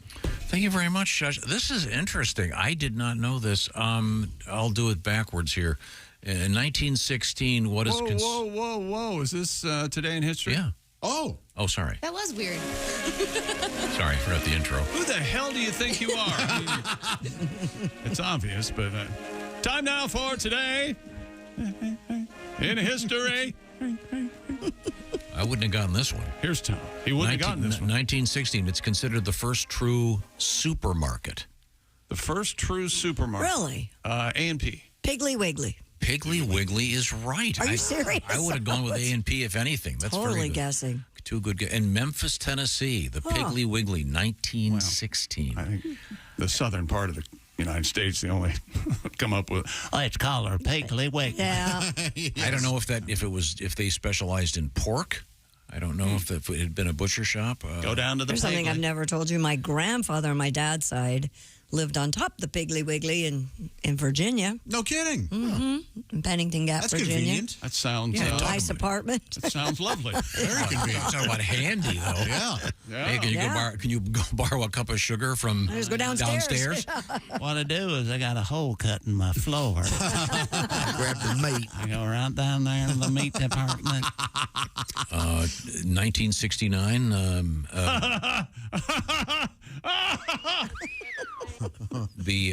We stopped that joke when I left? Is that what happened? There was a meeting yesterday. Yeah. Okay. We got to talk or two. Fair enough. You got to include me. The Brady Bunch premiered on ABC. Oh, I love that show. Famous for blended family. Yeah. Kind of revolutionary. Never got it. Never got it. Not a second of entertainment in that show. What the hell's wrong with you? Not even when Joe Namath was on. I did not care. Not when Davy Jones was on? Come on. Nope. Although I love the Monkees. It was comedy free, right? Oh, yeah. Like you can horrible. love the character. There's no way you laughed out loud. Absolutely not. Maybe Sam the Butcher when he would come over. It was my favorite show at the time. Have a meat delivery for. God. The Marquis de Lafayette. Born on this date in 1757. That's the Marquis of movies. Lafayette. The movie of Lafayette. He, yes, famous, hooked up with George Washington, great hero, named a town or two after him. The famous, of course, the Purdue de West Lafayette, his brother. Well known of the Lafayette. Yes. He had a bigger head, though. Yeah. Yes. Is that where you're going? Yeah. Purdue Pete there had. we go. Okay. One of the greats from Saturday Night Live, born in 1947, Jane Curtin. She is one of the greats. She's in that new movie with Ben Kingsley, Jules. Is that what it's called? It is. The guy, yeah. I saw that. I highly recommend it. Yeah, I Very enjoyed nice. it. Yeah, It's an adult movie. I liked it very much. Let's see. Not like a, Not like an X-rated movie. Yeah, just a movie for adults. a good friend of the show, born in 1958, Jeff Foxworthy. Oh. You might know it's your birthday when. You might be a Virgo if you. There's a cake on your dining room table. That's right, Jeff. Yeah, thank you very much. Let's see. Happy birthday, Rosie Perez. She's been in a bunch of great movies. Tony Perez's great granddaughter. 1972, Idris Elba. Oh, yeah. Yeah. There was a really good interview with him and Willie Geist Sunday morning on the NBC. Did you know show. that he was that had the beautiful English accent when you just had seen him on The Wire? No, I did. I forget what. Well, I watched Luther almost right away, so I knew that he was very British. But yeah, if you watch The Wire and it's Stringer Bell and aren't aware of where Stringer Bell's really from, it kind of throws you when you see him at first. Yeah, but, they're very good. Yeah, yeah. Oh, yeah. He's very good at being the acting. They're very good. Time now to check in. Oh, wait. Today is National Read a Book Day. How about that? We were just talking about that off the air about carving out time to read a book every day. Books are dumb. Read the whole book Books today. are dumb. Get lost in a book today. Read a book and you can watch the miniseries. Good Lord. The hoity-toity reading over my head. I don't think so. Boy. Camus, The Stranger, the miniseries. Time now for things we learned today on the Bob and Tom Show. I'm back, baby. Yeah, you are. It was very, very close, but I decided to come back. And I'm not saying that I'm not going to leave again.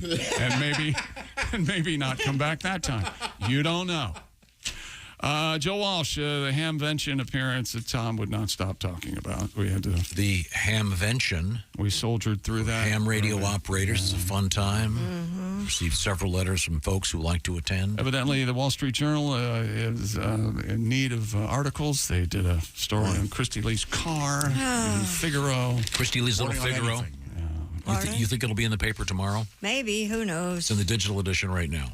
Yeah, maybe it never will be in print. If only there'd be a documentary about that. You know, I could just kick you so hard right now. Well, Figaro, where'd he get on? If only I could see one. Article meant for a neighborhood circular. That's not about you. Wall Street Journal. Congrats, Christy. It's really exciting. Thank you, Jessica. Pigskin Pick'em starts tomorrow because this is week 1 of the NFL, baby.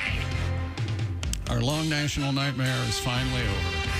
There's something to do now. Well, now you'll at least be in a good mood till On the February. TV.